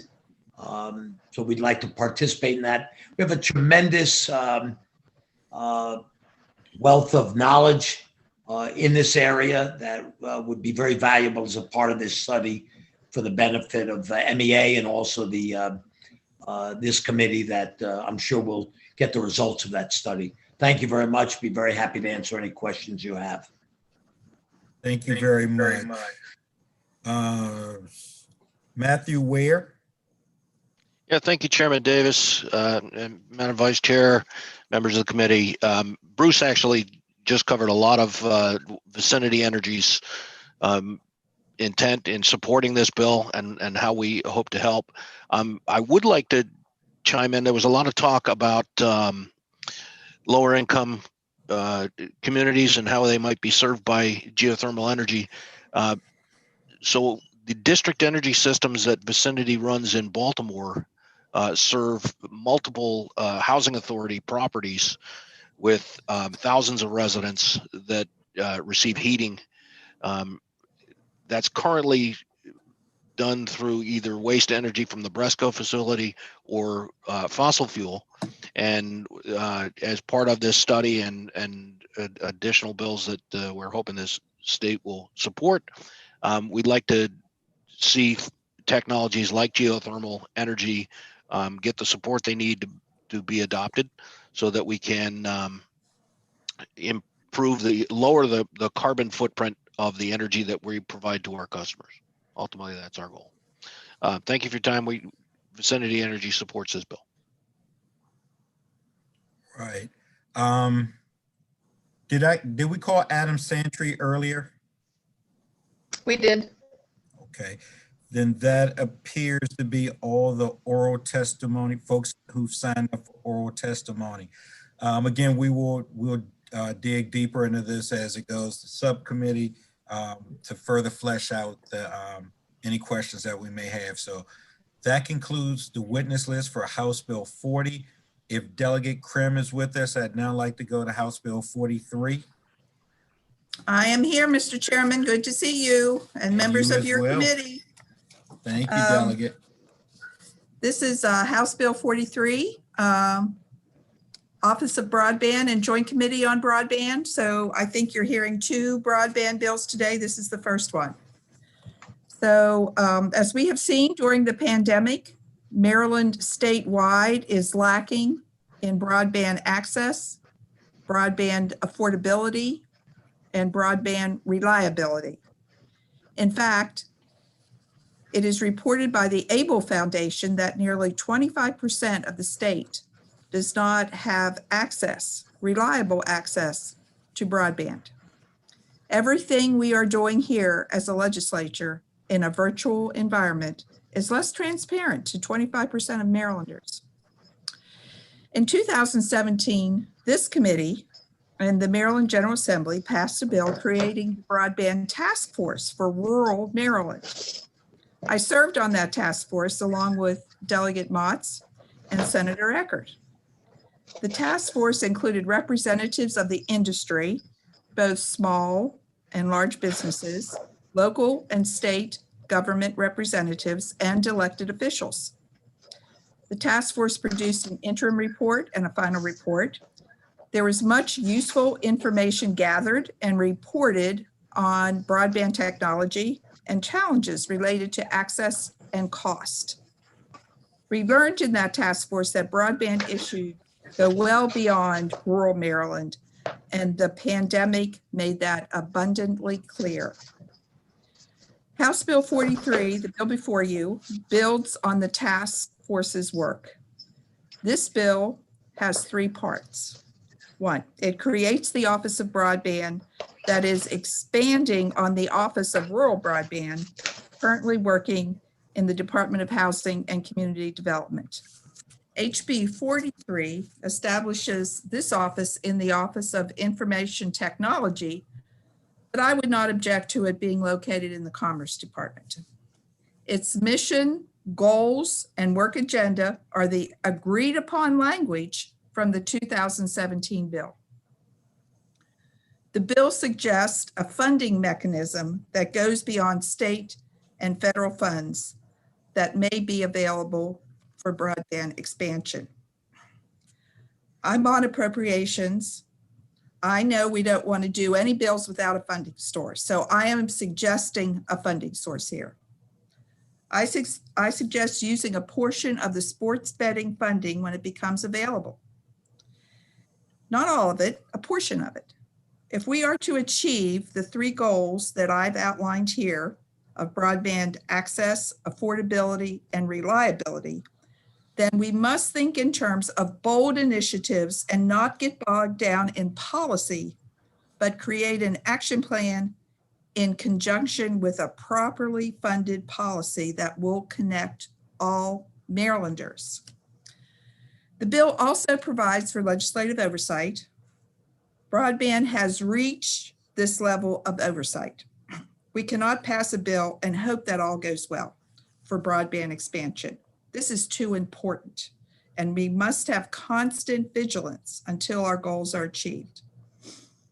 Legislative oversight can also investigate new technologies that may improve access to broadband. I have heard many times that broadband is a game changer in terms of economic development, especially in areas of chronic unemployment.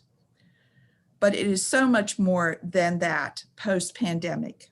If we are to move forward in the areas of telework, telehealth, and remote learning, then it is necessary to have this broadband infrastructure like we have infrastructure for roads and transit. Broadband access can provide opportunities for people who may not be able to afford on-campus college experience, but could access classes via the internet. I urge you to move Maryland forward, be bold, and join the world of 21st century technology. Support HB 43, and I thank you for your time. Delegate Queen. Thank you, Mr. Chair. Thank you, Delegate Krim. Just a quick question. I'm just looking at the upcoming testimony and positions. The Chamber of Commerce has a unfavorable letter, and it seems to be more about not being included in the conversation about the need for broadband. Is this something you've discussed and possibly an amendment could address? Okay. Shall I answer that, Mr. Chair? Yes, ma'am. Okay. Well, I have talked to my local chamber about telework, which of course is it's necessary to have a good broadband infrastructure for telework. The chamber is welcome to be a part of this discussion. They know, as well as we all know, that they need good broadband service in order to expand their businesses. So I would welcome the chamber's participation. But let me say how I got here. I started working on telework, and I have a bill tomorrow on telework in appropriations. And I found by taking webinars, et cetera, working on telework, that we needed to have a good broadband infrastructure in the state in order for that to be successful. So I brought this broadband bill, sort of borrowing on my, when I worked on the task force for rural broadband. I had that experience, and I thought that worked very well, that committee. If the chamber wants to be a part of that, I'm only too happy to have them. Thank you, Delegate Queen. Thank you. Delegate Wilson. Thank you, Mr. Chair. Delegate Krim, are you suggesting that somehow if we are able to expand this broadband that telework could actually be applied to many of our state employees? Yes, absolutely. I'm doing a bill tomorrow on telework, as I mentioned. I also did a meeting with AFSCME employees last night, actually. And they were telling me how they have tried for years to get more teleworking. And now that they've been sort of forced into it because of the pandemic, we found out that it's working very well. Production has actually increased among state workers. So my telework bill will state in statute a policy for the state to have telework. But I believe that we need better broadband in order to expand those opportunities for our state employees. And so it also seems that, so you're saying that basically if we were able to get broadband out to a lot of these outlying areas, no offense, Delegate Arntz, that we would be able to basically have all these individuals employed, but working from home, which may save not only on gas, but also would save the state on their, you know, because we have to rent buildings. We don't own every building that employees work in. So we would actually be able to save money if we could get this broadband throughout these rural regions. Is that correct? Absolutely, Delegate Wilson. That's part of my testimony for my telework bill. Yes, the state would save money on leasing buildings. And we would, I think, be able to offer that incentive to people to come work for the state. Right now, And go ahead. And actually, because our state is notorious for not paying well, this would be a wonderful quality of life initiative that while we may not pay as much as some of these other individuals, maybe we would be, you don't have to leave your house but once or twice a week. So it sounds like you're saying that this at the end could save the state a great deal of money as well as tie everyone together within the state. Is that correct? Yes. Yes, Thank you very much. absolutely. Delegate Wilson, thank you for that, for those questions. Sound like he was leading the witness, but Yes, a little bit, but in a good way, Mr. Chair. Yes, ma'am. Let me go to Delegate Fisher and then Delegate Mouse. Thank you, Mr. Chairman. So Delegate Krim, thanks for being on that commission, the study commission. Obviously, this is a really important issue for everybody in every jurisdiction in the state. My question is, in reading the bill on this page 2, lines 17 through 20, it says the fund, which is established, I guess that already exists, excuse me. Yes, that exists. Existing fund may be used only for, and it used to say planning, construction, and maintenance of broadband communications and services and equipment in rural and underserved areas and related activities. Well, that language was removed. And the language that you're proposing is the funds may only be used for operations of the Office of Broadband established under Title 3A, et cetera, et cetera. In other words, taking the fund and instead of using it for rural broadband or for broadband at all, you're using it for administrative costs. Because when you look at the fiscal note, it says $1.7 million a year, which would otherwise be actually used for broadband. Your solution appears to be in this bill to spend it instead on administrative costs. Well, I wouldn't support that, Delegate Fisher. I apologize if that's what the bill says. There must have been some miscommunication with the bill drafter, and I certainly would support an amendment to. I appreciate it. I seriously, I would not. I would not spend $1.7 million of funding on administrative costs. So thank you. No, I appreciate that because I can assure you I read it really closely because this is kind of something that's near and dear to my heart. I know it is to Delegate Wilson too because his county has a massive tier where there's no service at all. And we have the same problem. Yeah. When I saw this, I'm like, wow, we have $1.7 million already in the till, but you're proposing to move it from something that is working to complete administrative costs. So I appreciate you being flexible on that. Thank you. Well, let me also talk a little bit about Delegate Wilson's district. He has tremendous traffic congestion in his district.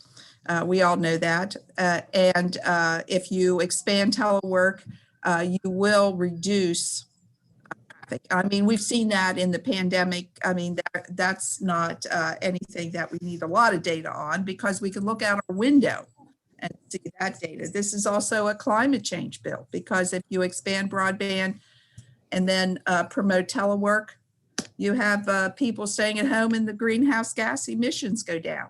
So there's all kinds of benefits here, but what we have to do is be committed to having a good broadband infrastructure in this. Sure. We're way behind. Thank you. So my other question is, thank you, Delegate Krim. My other question concerns mapping. And I believe there may be some language in here about mapping. I'm not going to locate it real quickly, but it is in there. And it says that, some of the money or administrative monies coming to this new office would be used for mapping. The counties have been mapping for 20 years. The state probably has a half a dozen maps. Maps are the maps that are used to identify where there is broadband and where there isn't. We all know where there isn't broadband. We don't need to spend any more money on telling us where we don't have broadband. We just need to run the daggone wires to people's houses so that they have broadband. And I'm just hoping that we can work together to kind of streamline the bill so that the money is pushed to the locals. Because I'd much rather give Charles County, here's a great example. Of course, I represent Calvert County and we've come up with some solutions, But I'd much rather give Charles County hundreds of thousands of dollars to connect people than give it to administrative expenses or pay for mapping, because I guarantee you Charles already knows who doesn't have broadband. Here, here, here, here.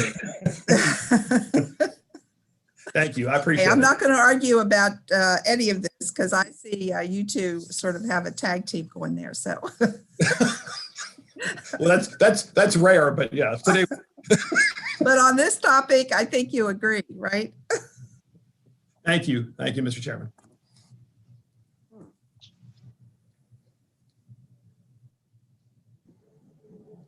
You're muted, Mr. Chair. No, I was just saying it's kind of worrisome that they're on the same. I've got to look at the bill again. But Delegate Mouts. Thank you, Chairman. Hey, Delegate Krim, good to see you. Thanks for bringing this bill. And I was going through the bill, I was looking for something. I didn't see it, and I wanted to run it by you to get your thoughts. Okay. You know, through all those meetings that that we participated in and all the discussions and things, there's one issue that stuck out on resource sharing and rights of way.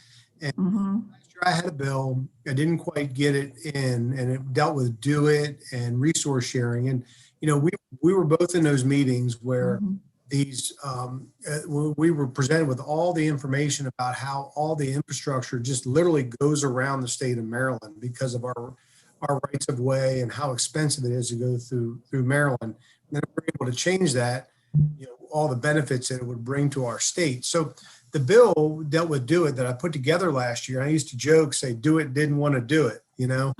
And I didn't know if you'd be open to maybe having a conversation about resource sharing and do it to put that into if whatever work's being done, because I kind of felt like the coconut shell game, you know, you look under this shell, it's not there, but you know, it's under the other shell. And I know you're familiar with that. And so I'd like to know if you'd be interested in maybe talking about that a little bit. I'm interested in talking to your committee about anything that will help move this bill. So I just think it is so important for us to have this infrastructure statewide. And I think a lot of people are missing out. Our students, for one, other workers for another, expansion of businesses, economic development. So that's why I think that we have to work together to get a bill that will move this forward. So yes, I'm open to talking about anything that will help that effort. I actually redrafted it for this year, so I'll just take it and I'll put together a couple sentences. I'll go through your bill and just give you my best effort to try to help.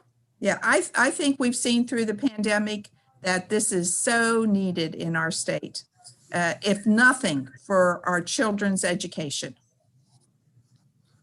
And we're helping Delegate Wilson. Okay, so. Delegate Howard. Okay. Oh, Go ahead. so all those overlays, I went and looked with one of my county council members or at Department of Housing. My question was answered.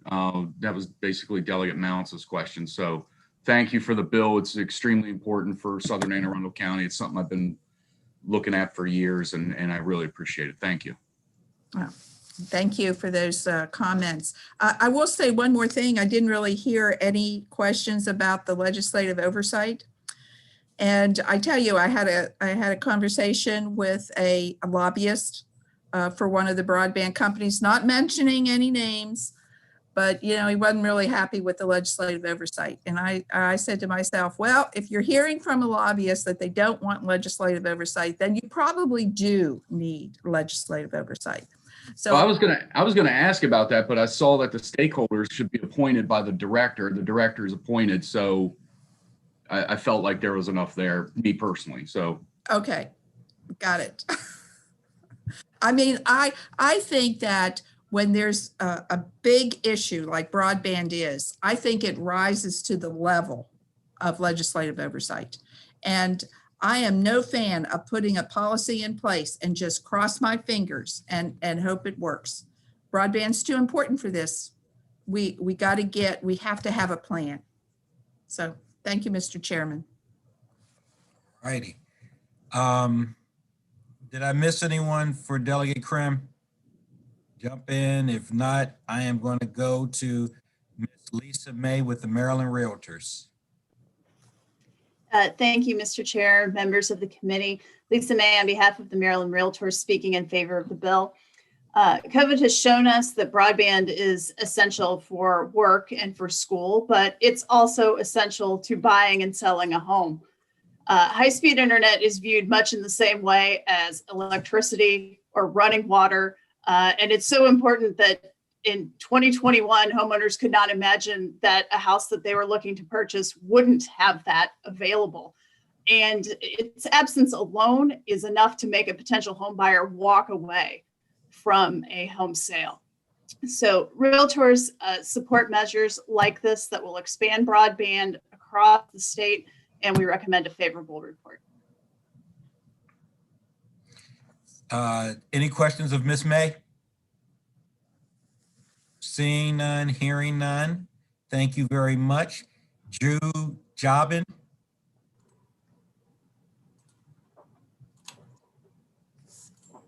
Hi, Chair, Vice Chair, members of the committee. Thank you for having me here. Drew Jabin on behalf of the Maryland Association of Counties here in support of House Bill 43. Broadband access is a public health issue. It's one that's been at the top of everyone's mind, especially due to the COVID-19 pandemic. MACo appreciates the importance of this legislation. We stand ready to work with the state in the goal of providing high-speed, affordable broadband access to all residents. That being said, while we understand the necessity of establishing an Office of Broadband that will work across all jurisdictions, I would like to acknowledge the importance of the current Office of Rural Broadband and the special challenges that Maryland's more rural jurisdictions face. MACo does encourage the committee to keep this in mind when moving forward with any legislation. And with that, we request a favorable vote. Any questions? Seeing none, thank you very much. Bill George. Thank you, Mr. Chair, members of the committee. My name is Bill George with the Maryland Municipal League here in support of House Bill 43. Much like our contemporaries at the county level, municipalities are ready and willing to work with the state on increasing broadband access through all regions. What really got our members excited about this bill was the kind of tangible assistance that was going to be lent to municipalities and counties by the Office of Broadband that's created in this bill, as a nod to the partnership and the role that local governments can play in the broader deployment of broadband, specifically delivery of resources to local governments. This includes assistance with grant application funding and identification of other funding sources, coordination among local government IT officials, and those are just a handful. So like our friends at the county level, municipalities stand ready to help with broader deployment of broadband across the state and ask for a favorable report. Any questions of Mr. George? Delegate Walker? Thank you. I don't know if this is for Mr. George or maybe MACo specifically, or maybe even Delegate Mounts. I remember last session, one of the big things that was on my mind was worrying about broadband on the Eastern Shore and some of those rural areas there, particularly came once COVID hit, about the education of those kids. I always thought about it, knowing that we had these areas in which we know there's a shortage of broadband. So I guess it goes to Delegate Moss and Krim. Does this bill kind of help get us in that direction where I won't have to think about that so much, because it really has weighed heavily on my mind? Delegate Walker, that is why I drafted this bill, so you would get your sleep at night. So I will tell you that that also keeps me up at night, because there is plenty of children in Frederick County. I mean, I know our school system has tried their best to make sure there are hot spots around the county. But you know as well as I do that there are children who are not getting the benefit that children who live in an area that have broadband get. So I think that's very important. And also I said in my testimony about the people who may not be able to afford an on-campus college education, but they could get it online. So, but they need the access to broadband to do that. So it's not only our little kids, it's getting everybody educated in the state. So yes, I would hope that the state would provide the funding. I know we're going to get some federal money for broadband coming, but I think we're going to need more than that. And that's why I put my proposal on the table about looking at the sports betting money when it becomes available. Again, like I said, not all of it, but a portion of it every year to make sure that we are expanding broadband. We need to make Maryland a destination for companies, for corporations. And we can do that if we have a good broadband infrastructure. And Thank you for the question. Delegate Walker, from the shore, I can tell you, you'd be surprised at places where there just is no access to broadband. It's still, we've made really good first steps in getting that network out, but there are still huge problems for large portions of the Eastern Shore. So thank you for thinking of us. And we just have to try to figure out a way to get around it and do the best we can with what we have. And the teachers and the parents, everybody's tried to do what they can, and the community. But it's been, yeah, I think we really need to. I saw some news reports where you've got parents having to take their kids to Starbucks or the Dunkin' Donuts just so they go to school. So I hope we can do some help everybody out for the state. Thank you. Is there anyone else? I got a quick question. Yep. So Trump put I think it was $50 billion towards rural internet access. And, obviously there's a new administration. Is that being continued? I don't know. That's a federal question. So if you don't know, that's fine. Is that being continued? Yeah. And if we do put some of our gaming revenues, and this is a question for anybody, if we do, I can understand some startup costs, but if we start putting gaming revenues towards this, will the federal government, and I guess this is a hypothetical, but is there any anticipation that the federal government will say, well, instead of $1 billion for broadband in the state of Maryland, you get 500 million because you've been self-funding, and I'm making up numbers, 500 million now. Yeah, I understand that. And then we're pulling revenues from something that's been designated, I think, for education. I'd have to go back and look. Well, you see what I'm saying? Yes, but this is for education. I mean, right.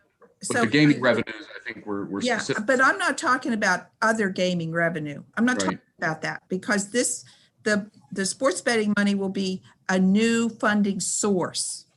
So when we set that up, I'm just saying that we might want to look at using that money, because as we know, there are, struggles throughout and challenges throughout all the budget. Okay. We'll talk more. I just don't want it to end up being we get less federal dollars because we're using an in-state funding source. So. Well, but there's lots of states now that are funding broadband and are using perhaps capital dollars. The governor in Maryland put money in the capital budget. Not a lot of money, but money that we've been using throughout the state. Delegate Motz knows that. And that federal money, Seth, or Delegate Howard, I'm sorry. That's fine. The federal money is decreased if there is access, but the question is do you want to wait?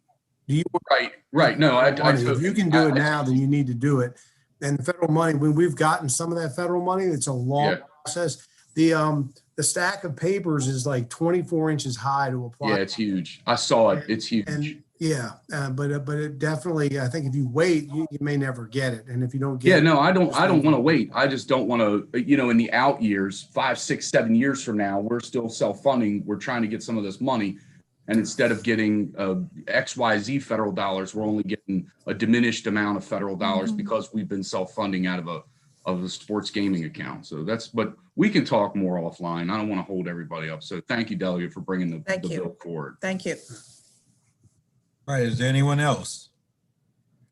If not, let me go on to Corey Johnson.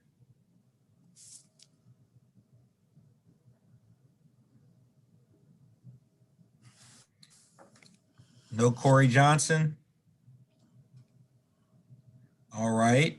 Let me go to Claudia Wilson Randall. Good afternoon, Chairman Davis, members of the committee. My name is Claudia Wilson Randall. I am the Executive Director of the Community Development Network of Maryland. You have my written testimony, but I just want to highlight a few points and thank Delegate Krim for bringing this important issue.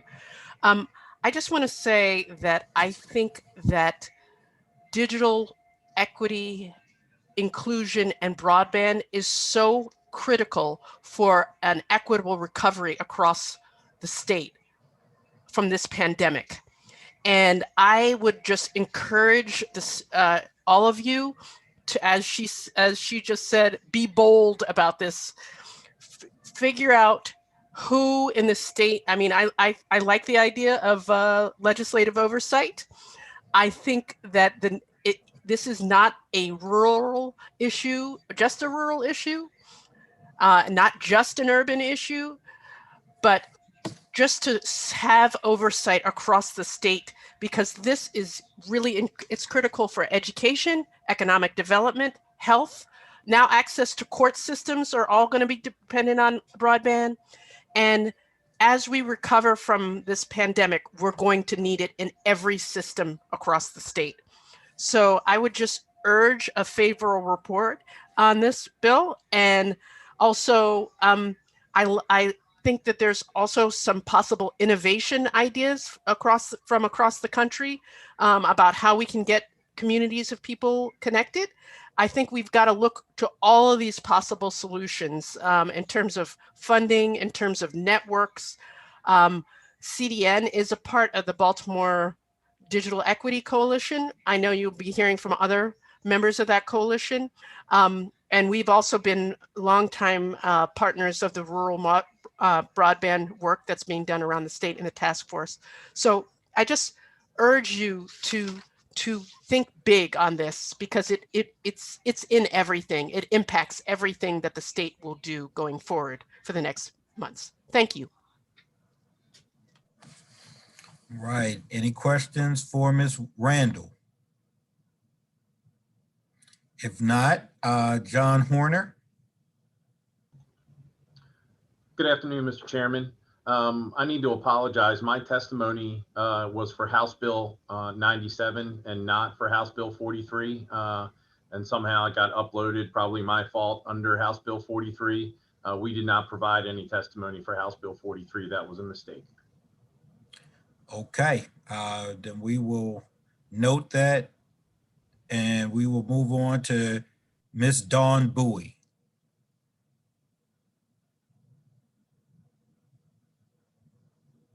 Is Ms. Bowie with us? Okay, then let's move on to Charlotte Davis. Good afternoon, Mr. Chairman, Vice Chair Dumais, members of the committee. Charlotte Davis with the Rural Maryland Council. I was also the chair of the task force on rural internet, broadband, wireless, and cellular service. Here in support with amendment for House Bill 43, we want to thank Delegate Krim for putting this bill forward. We agree that the Office of Rural Broadband should be codified. We think the office created in 2017 has been doing a good job. They have been providing funding for projects across the state. We also agree that the name could be changed to the Office of Broadband. During the pandemic, the office received funds through the U.S. Department of Education CARES funding for equipment, Wi-Fi, hotspots for school children across the state, not just in rural areas. So we agree that this is a problem that cuts across rural, urban, and suburban, and therefore you should probably change the name to better reflect what the office is doing to the Office of Broadband. We do agree as well with what the delegate proposes with the Rural Broadband Assistance Fund. We would like to retain that fund and have it redirected by the Office of Rural Broadband or the Office of Broadband should this bill pass. We think that's important infrastructure to retain for potential federal funds. I know I've been advocating at the Rural Maryland Council at the national level that federal funds for broadband be distributed through a re-grant program. Right now, it's through competitive grant applications where we're competing nationally, which puts us at a disadvantage at Maryland, as we actually have fairly high adoption rates compared to our Midwest and Western counterparts. So we think that just retaining that source, that potential funding stream is important to some of our rural stakeholders. As to our amendments, we would suggest that the office stay in the Department of Housing and Community Development instead of the Department of Information Technology. One important reason is that the current funding source for the Office of Rural Broadband is the Local Government Infrastructure Fund. That is currently housed at DHCD. So moving that office to the Department of Information Technology will cut it off from an important funding source. So you will even need the Rural Broadband Assistance Fund even more if you put it into the Department of Information Technology. And finally, we do agree with the delegate about oversight. However, we would suggest that you broaden the membership of that committee to include industry experts, representatives of local government, and representatives of industry, internet service providers. So with that, we ask for your favorable with amendment support for House Bill 43. Happy to take any questions. Any questions? Seeing none, thank you very much. Sean Looney.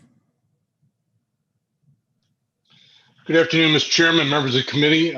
First time addressing this committee this year. First time I've worn a tie since March, so I'm happy to be here. So obviously, Delegate Krim and I are in violent agreement about the need to expand broadband.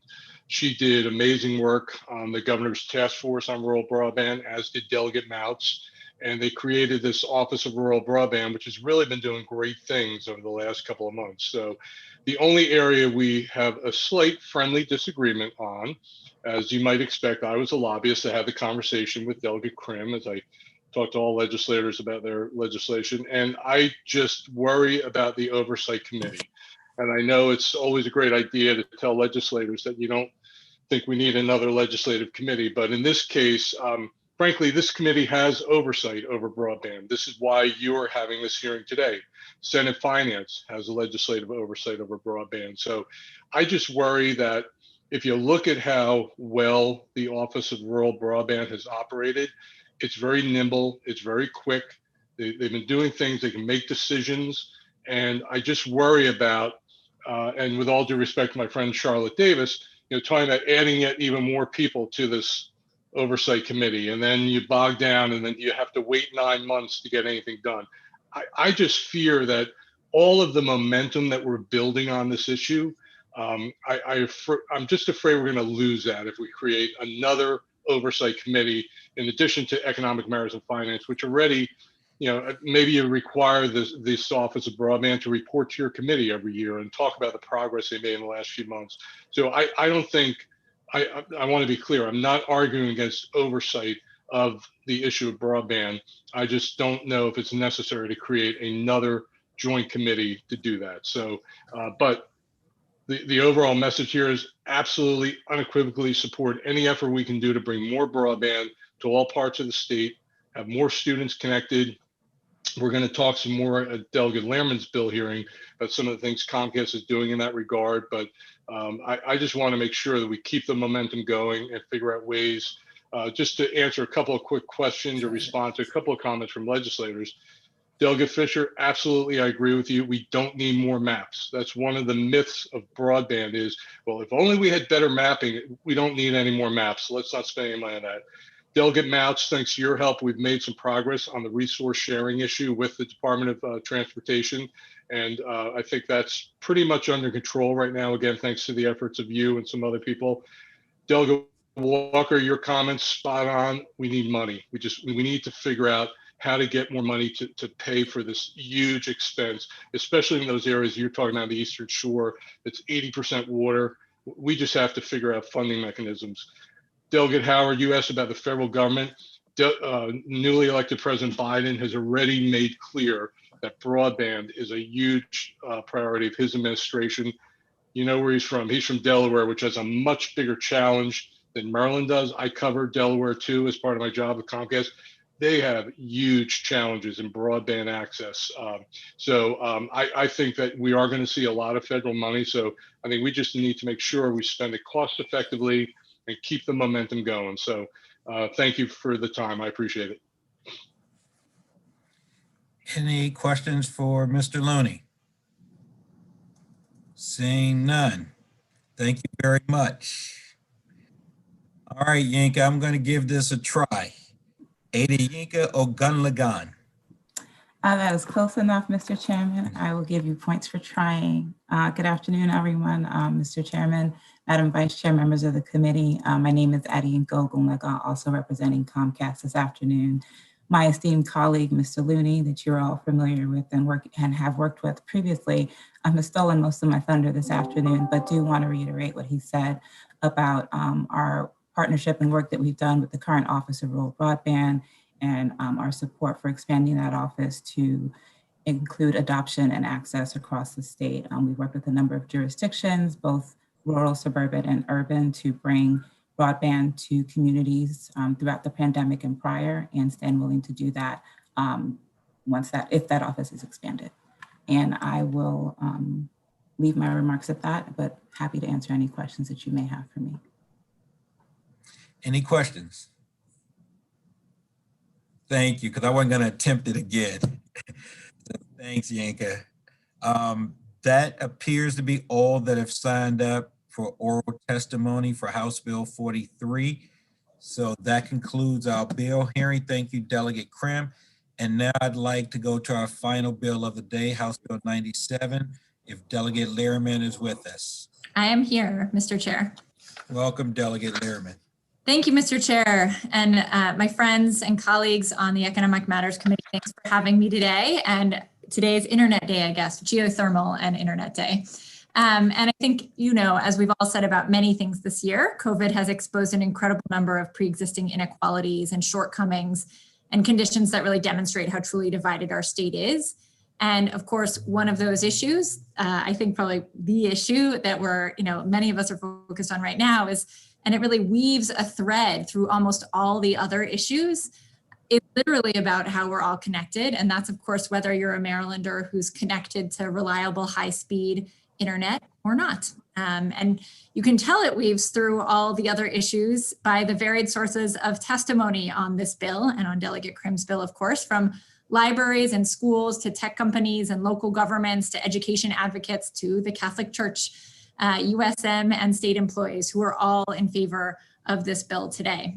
So connecting on the internet, as you and I are doing right now, is of course about connecting to government, but it's also about whether your child can connect to the internet. I know I have a second grader at home who is doing online schooling. Well, he should be done by now, hopefully. It's about whether your parents can connect to one another, do telehealth visits, whether a farmer in Southern Maryland can connect to her bank account online, whether a person who's looking for a job who might have been laid off during the pandemic, whether they can upload their resume to a potential job, even if libraries are closed, whether they have access or not. Neither you nor I can do our jobs or lives without access to the internet, and we can't expect any Marylander to. So it's, it might be intuitive perhaps that all of us, this lack of access is really profound in Maryland, in rural Maryland. And I think all of us consider, as Delegate Fishers and others have talked about, the need to lay the line, right? We just got to lay the line out to those homes, which isn't always cost effective. And that's where government funding has to come in. The Office of Rural Broadband has been doing really phenomenal work. The director, Kenrick Gordon, has worked incredibly ably with local jurisdictions around the state, helping them develop feasibility studies, like in Charles County and Calvert County and other counties, helping make sure that they could apply, that Talbot County and Easton could apply for funding to bring an ISP to Easton, which is really exciting. So that office has been doing great, great work. Unfortunately, it doesn't cover all the counties of Maryland where Marylanders are not connected. So this bill that I'm bringing to you today, HB 97, is about building on the great work that the Office of Rural Broadband is doing and creating a statewide office of digital inclusion to make sure that all of us are included in the digital world and the digital economy. So just a couple data points on this that recently came out in a study. In Baltimore, 41% of households do not have are not connected to wireline internet. In the metro, the DC metro counties and sort of extending up 95 a little bit, nearly 20% of households do not have a wireline subscription. In rural counties whose incomes are below the state average, 33% do not have high-speed internet. And in rural counties with above average household income, 22% do not have high-speed internet subscriptions. So as you can see, this is really a problem all over the state.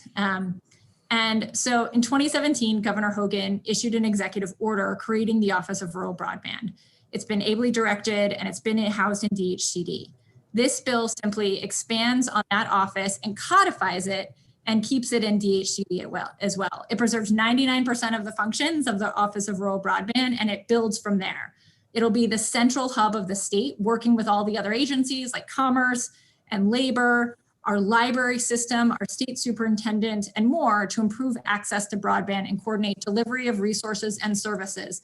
And importantly, I think relevant to this discussion, to make sure that the state has a central hub where we can apply for federal funding, right? So recently, just a couple weeks ago, in fact, the FCC put out a public notice saying that they want to develop an emergency broadband benefit. So they put out a public notice asking for comment. Without an office that is a statewide office, Maryland cannot give a statewide perspective on what that emergency broadband benefit should look like, right? We leave it up to all the locals. And so it makes much more sense for us to have one statewide office that's really working together to create not only a state responses and supporting local governments applying for federal money, but also giving coordinated state responses to the federal government when they need input. So it will also create two publicly facing data points, working with local governments to create a statewide plan to make sure that, building on the feasibility plans, not redoing them, just incorporating them and building them into a plan, and making that the mapping's been done is available to all. So with that, I ask for a favorable report of HB 97. Thank you. Any questions of Delegate Lehrman? Seeing none. Thank you very much. John Horner. Good afternoon, Chairman Davis, Vice Chair Dumais, and members of the committee. First off, thank you for allowing me to testify, even though my testimony ended up under the wrong bill this afternoon. My name is John Horner. I'm the Chief Operations Officer for Easton Utilities in the town of Easton. We support House Bill 97 with some amendments. We absolutely support this bill's proposal to increase the scope of the existing Office of Rural Broadband to support areas within the state where affordability and literacy are very real problems. As an internet service provider, we see these issues in our service territory and provide lifeline solutions as well as free internet services to students on the free or reduced lunch program in the school system. However, there are still many residents in Talbot County throughout the Eastern Shore and in other areas of the state who do not yet have access to broadband.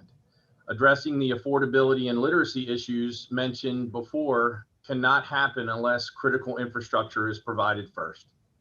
There is language within this bill which could reduce or eliminate access to federal funding for areas of Maryland where accessibility remains the primary issue. The amendments proposed by the Rural Maryland Council were a collective effort from many of the broadband experts in the state and would address this issue. For the reasons stated above, the town of Easton and Easton Utilities respectfully request a favorable report on House Bill 97 with the amendments recommended by the Rural Maryland Council. Thank you. Questions? Jump in if I've missed someone. Seeing none, thank you very much. Tammy Bresnahan.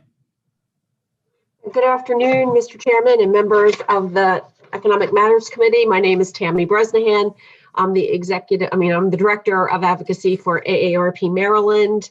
And believe it or not, AARP Maryland overwhelmingly supports House Bill 97 and the expansion of a broadband office.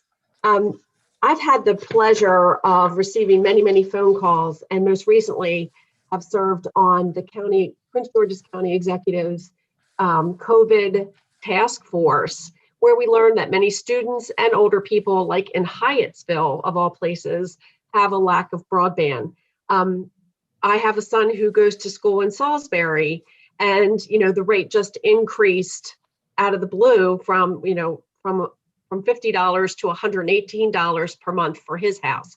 And so there's sort of no rhyme or reason why people have broadband in one area and who don't have it. But for older people, they really depend on the internet for telehealth and telemedicine, civic engagement, entertainment, online learning, and other internet-based applications that address isolation and health challenges. And as you can imagine, isolation during this time is a big thing for older people. They are stuck in their homes. They really, like Delegate Krim said, they need distance learning, their hobbies. I have a cousin who is almost 70 who has her own business in arts in Crisfield, and she's had to build a website, but she has internet access in Crisfield, but my other cousin who lives in Rumbly does not. So it's a very haphazard exercise throughout the state. So we ask for a favorable report on House Bill 97 and thank Delegate Lehrman for bringing this bill forward. Yes. And we want to thank Delegate Lehrman as well. This is very impressive. We have 61 witnesses and you have 61 favorables. So congratulations to you. Gary Baer.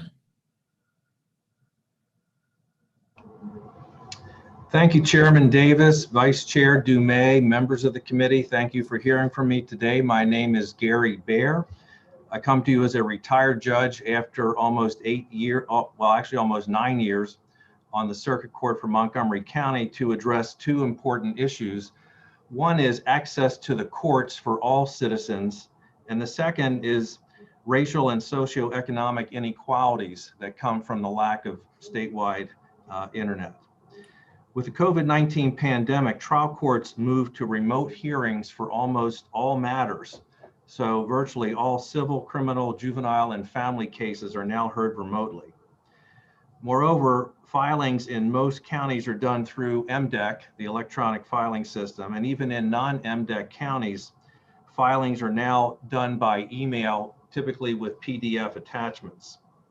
Now more than ever, reliable, affordable internet is a necessity to conducting trial proceedings in Maryland. And of course, in conducting other important proceedings, such as hearings, such as this one before the General Assembly. Now, in criminal and juvenile cases, the parties are almost always represented by publicly funded counsel. So the problem isn't quite as insurmountable there, but even there, you have indigent parties or witnesses who may have difficulty participating in a proceeding when it's held remotely. In civil and family proceedings, where there is no right to counsel and parties often have no attorney, the logistical problems can be overwhelming for the parties and for witnesses. So do we really want important matters such as child custody, divorce cases, domestic violence cases, rising or falling based on access to dependable internet? Now, a related issue, the lack of access to affordable internet, it disproportionately impacts on racial minorities and the poor. Without access to internet, how is one to educate her children or to keep gainful employment? Without education and jobs, how is one to function at all in 21st century America? There's a clear line if we only connect the dots from these issues, which are poverty, which relates to child abuse and neglect, which then leads to juvenile delinquency, which then can lead to adult crime and the loss of a future for so many of our residents. So hopefully affordable access to the internet will be available in the near future to all residents of Maryland. This bill is a major step in achieving that goal, and I urge a favorable report on House Bill 97. Thank you. Thank you very much. Yair Flicker. Hello, good afternoon. Thank you, Chairman Davis, Vice Chair Dumais, and members of the committee for giving me the opportunity to speak today. My name is Yair Flicker. I'm the president and founder of SmartLogic, a Baltimore-based software development company that's been in operation since 2005. Working in the software development industry, it is clear to me that access to the internet is critical for participation in modern society.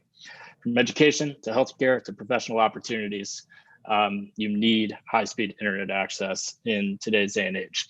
Ubiquitous internet access also has a tremendous impact on economic opportunity for citizens of Baltimore and the state of Maryland at large. Cities and states around the country that have invested in high-speed network infrastructure have attracted tech companies and are seeing increased economic growth. Likewise, the businesses who have survived and thrived during the pandemic have largely been internet-enabled tech companies. It's a simple fact that we cannot expect current and future generations to thrive without access to high-speed internet, whether they be in urban, rural, or suburban communities. Internet skills and access are foundational to a wide range of career opportunities in the tech industry and beyond. I see this every day. We struggle to hire young people from low-income minority communities. At the same time, we have employees in Hartford County, Baltimore City, Howard County, and everywhere in between, urban, suburban, and rural areas. Sometimes when I'm on a Zoom call with a coworker, I hear the chickens in their backyard. Other times, my coworkers will hear the ambulances blaring down Charles Street in Baltimore City, right behind me. So it's evident, even more so, that internet access and literacy is key to economic opportunity. If you do not know how to use the internet or lack broadband access, you are simply cut off from an increasing number of possible work and career opportunities. Inclusive access to high-speed internet strengthens Maryland's economic future and increases social mobility. It seeks to address the wealth gap experienced in lower income communities and fosters growth in Maryland's tech industry by empowering a diverse workforce with the skills needed for success in the modern economy. I wholeheartedly support this bill, request a favorable report, and encourage the committee to pass it and pave the way for a more equitable future for all of Maryland's citizens. Thank you. Thank you very much. Claudia Wilson Randall.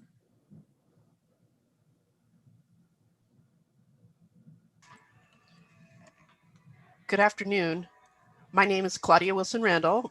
I am the Executive Director of the Community Development Network of Maryland, and I testified on House Bill 43, and I just want to echo what I said during that time, that the internet and broadband is vital to the state's economic infrastructure of all types. And I just really want to encourage lawmakers to be bold in solving this problem statewide. I enthusiastically support this bill. I hope also that there is a comprehensive look at the lack of broadband service across the state, because we do see pockets of suburban communities as well not having access to broadband. And I just don't think that we need to segregate the discussion in any way. I also think that in order to be prepared for a large federal investment in broadband, the state needs to be organized and have a plan and be ready to go. So I just want to say that we really need this. We need broadband in order to attract and retain business and in order to be economically sustainable for the long haul. Thank you. Delegate Impalaria, did I see you had a question? Yes, thank you. Sean, this question's for you. And of course, I support these bills because I agree that we need broadband. When this broadband is extended through these programs, do the broadband companies who sell their service on, who do they pay back to be on those lines? Are those lines given to your companies free of charge? Is there a lease program? Or is a percentage of what the public's paying to be on that line that goes through your companies, does that come back into the pot to help pay for additional lines? How does that work? Was that question for me? Yes, for you, Sean. I think you would know that probably the best. Okay, well, it's like any other product or service that a company sells. We charge the customers what it costs to bring them service. And then, yes, the money we earn from that allows us to continue to expand the broadband network, increase the reliability, upgrade the software and the hardware. So that's one of the points that we make is that when we talk about bringing broadband to unserved areas, you're talking about the incremental cost of bringing that service to an unserved area. So, because we know that once we connect customers, we're going to get a monthly fee from them. So that's baked into the formula.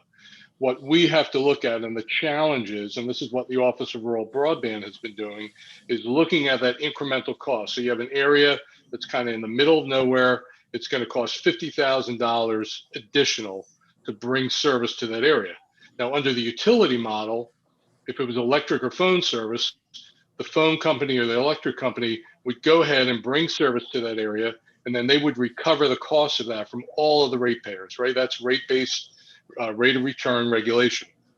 When we built out the cable system, we didn't build it under that model. We are paying the counties to use their right of way to build out the system. So it's not the model that was used for electric and phone. So therefore, it's really, when I talk about all it takes is money, it really does. And the progress we have made is when Governor Hogan put money in the budget. Now the feds are sending some money. I think President Biden is going to continue to send additional money. And then it's a way of figuring out what is the most cost-effective way to bring that service to unserved areas. I see Valerie is here from Chop Tank. Last year, Chop Tank, they're doing new innovative things in certain areas of the state. Wireless services, another. So there are going to be a lot of different ways to do this, but ultimately it's all about what's the incremental cost to bring service to an unserved area, knowing that once you connect customers, then you depend on that monthly revenue to help pay for the ongoing expenses. I hope that answered your question. So you're saying that it pays for the ongoing expenses, but the upfront expenses actually installing it, the broadband programs extensions pay for that. Is that correct? They pay for some of it. Some of your monthly expense also pays for expansion of broadband to unserved areas, upgrading the existing infrastructure that's in place. We call it technology refresh. About every 3 years, any broadband system like this has to update the software, the hardware on either. It's just like your computer at home, right? You update your software on your computer.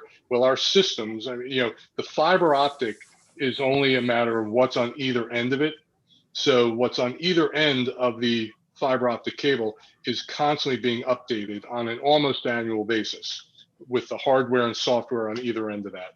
And that's that also is what the monthly revenue pays for. All right. Thank you, Sean. That gave me a better understanding. Okay. All right. Then let me keep going. I think Andrew Coy is next. Thank you, Chairman Davis, Vice Chair Dumais, and members of the committee. I'm speaking in support of House Bill 97, and my name is Andrew Coy. I'm the Executive Director of the Digital Harbor Foundation, a former classroom teacher in Baltimore City Public Schools, a proud parent of 2 kids in city schools, and happy to be speaking on this matter. I have a written testimony I've also submitted, but I want to highlight just a few points here and address some of the questions that have also been raised, I think are really vital questions. As has been clearly stated, internet is filling a vital function.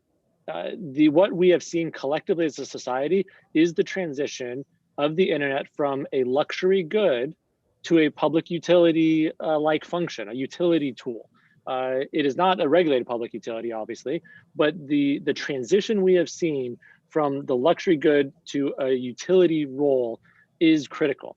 The changes that this instigates, the changes that we need to look at, go from understanding internet from a marketing perspective to a performative perspective. And what I mean by that is so much of the data and so much of the materials that are available publicly speak to what you can get up to so many megabit per second speeds. They say that this is available across a whole area, but they're not performative in nature. In other words, how much are you actually getting? What is actually going in to certain neighborhoods, certain areas of the city, of the state, of the suburban communities? What is that connection? The reinvestment, Delegate Empire, your question I think is vital.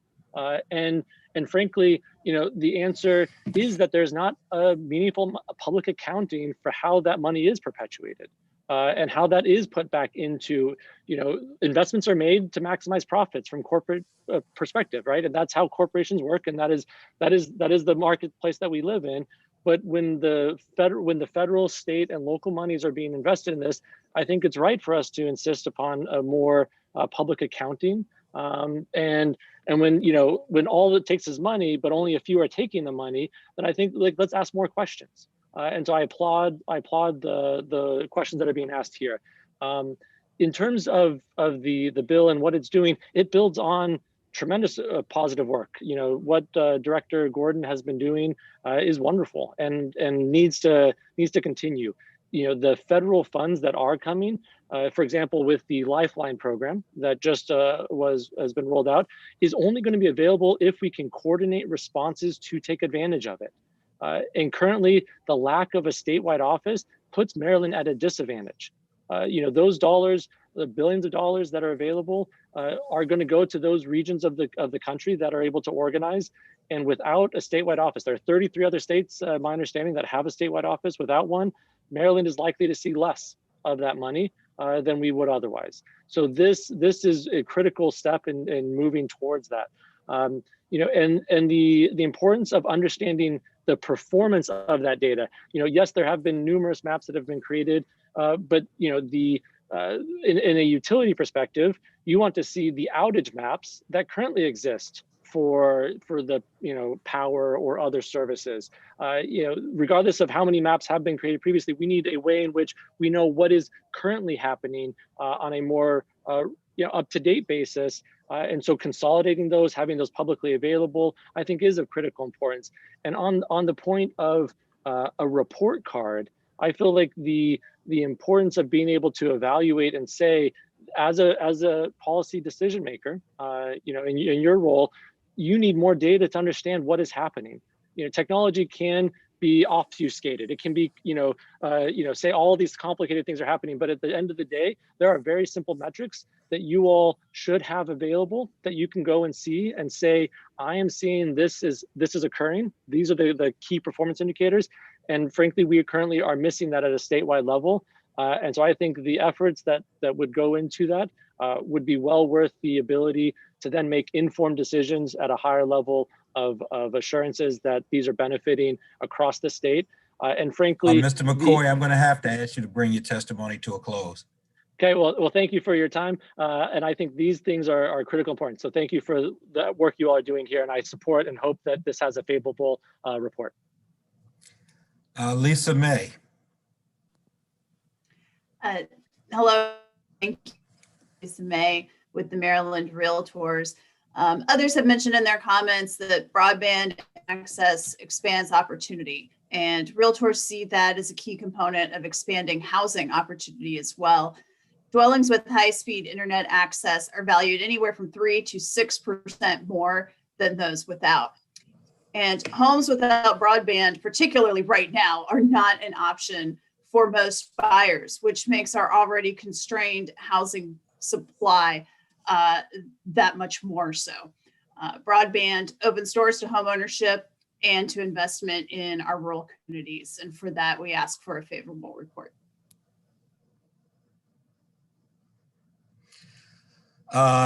Jason Hardbeck.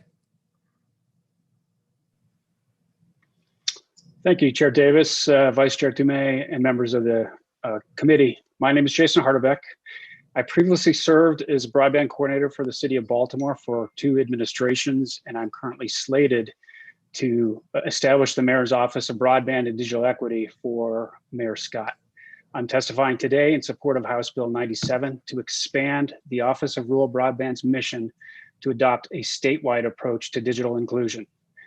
Although the effort to improve connectivity in rural areas is critically important, fully 2/3 of Maryland households that lack internet access are located in metropolitan counties and cities.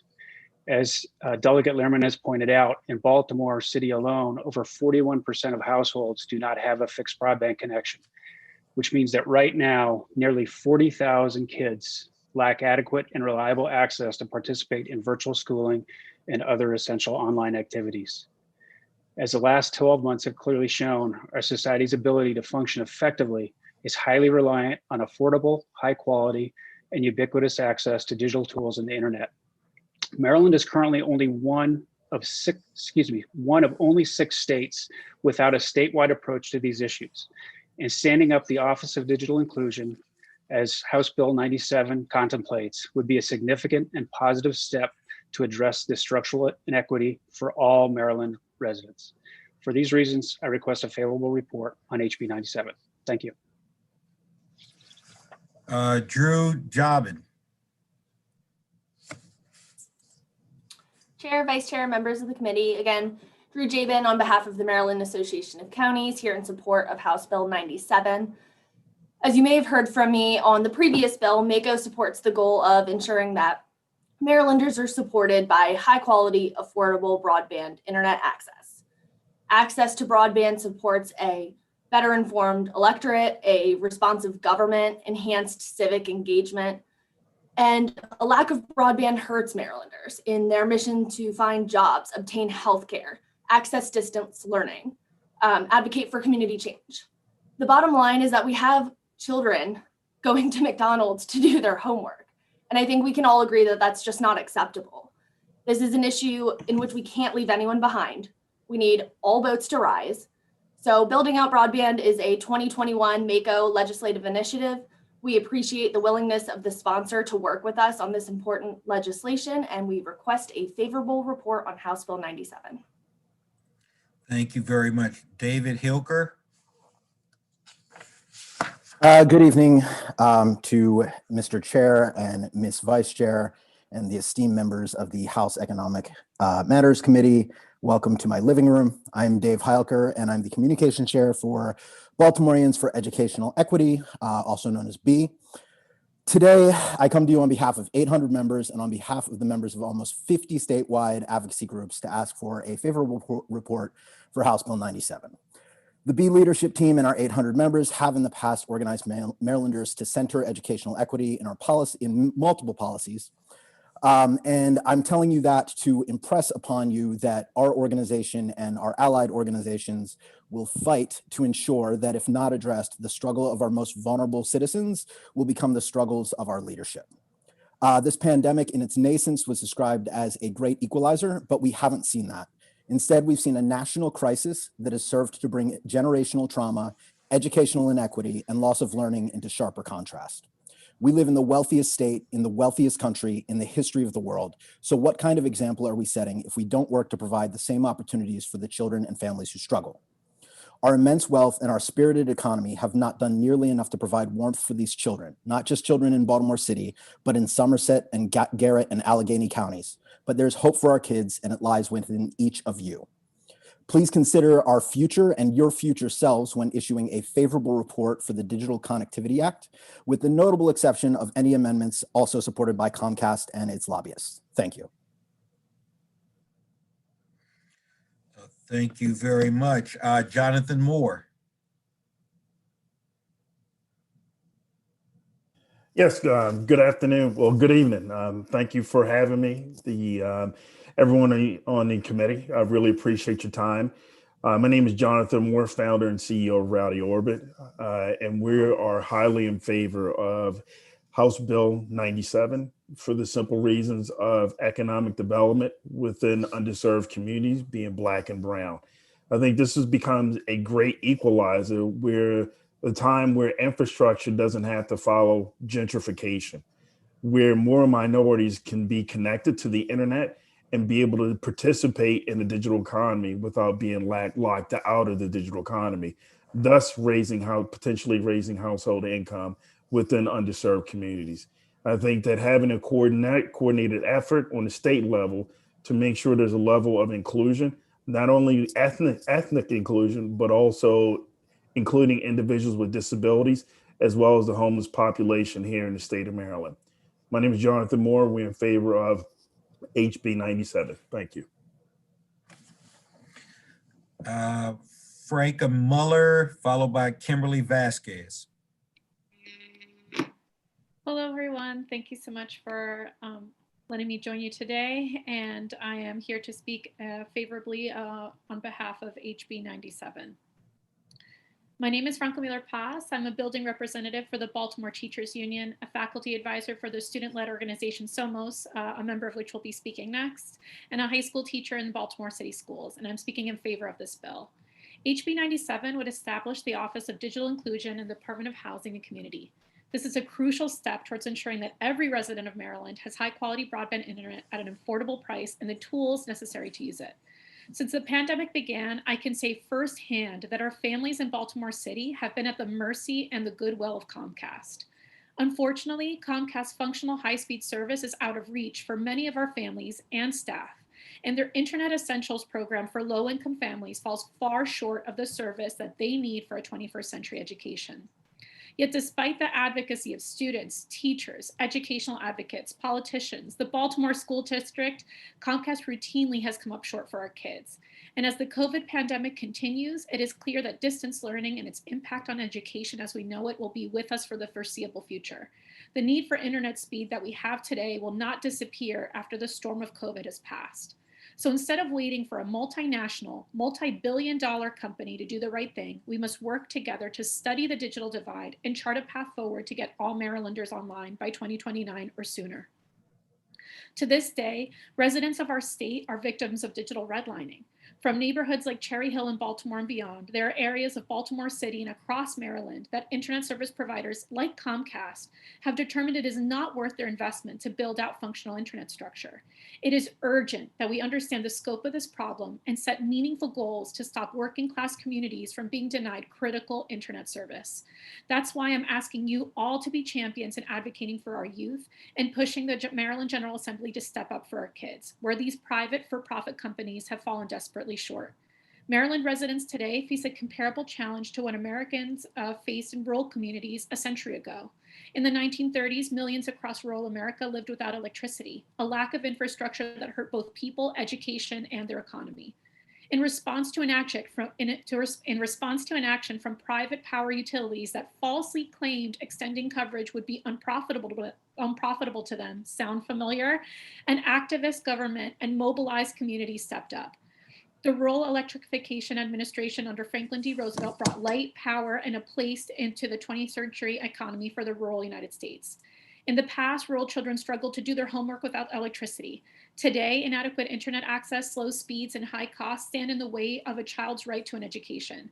This is especially true in Maryland's working class, rural, and urban households. In the case of Baltimore, less than half of Black and Latino families are connected to broadband internet.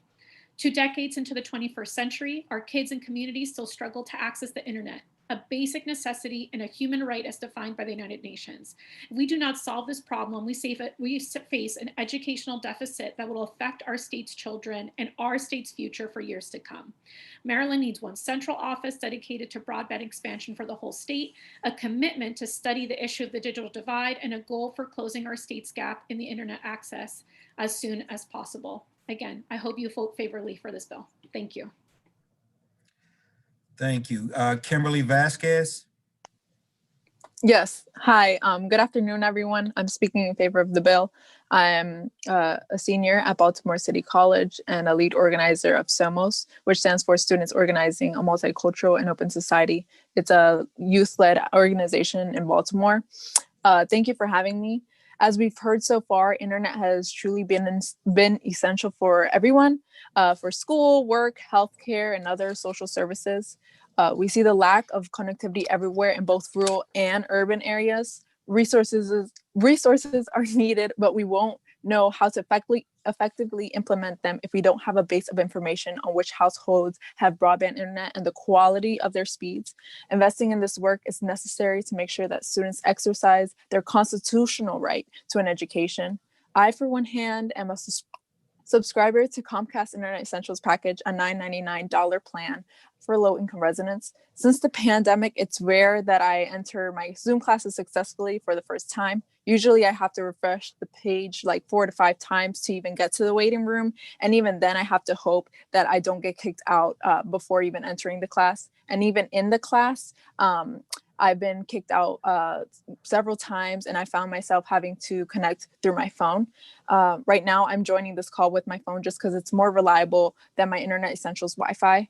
It is also important to take into consideration that some students lack computers and are solely depending on their phones to complete work and using all of their cellular data, which leads to a big and ridiculously high bill payment at the end of every month. Other students have a device but are just sharing it among siblings and other or cousins in the same household, which creates conflict when everyone has to be in class simultaneously, as well as their families like mine who are connected, but the internet is simply not sufficient nor adequate for students to stay online.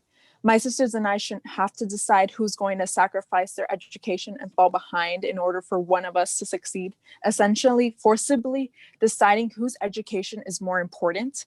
In addition to the need of internet, there also is a need of devices. A phone is not sufficient to participate in virtual learning. The more time that we wait, the longer we are serving injustice to our communities, and that's exactly what we don't want.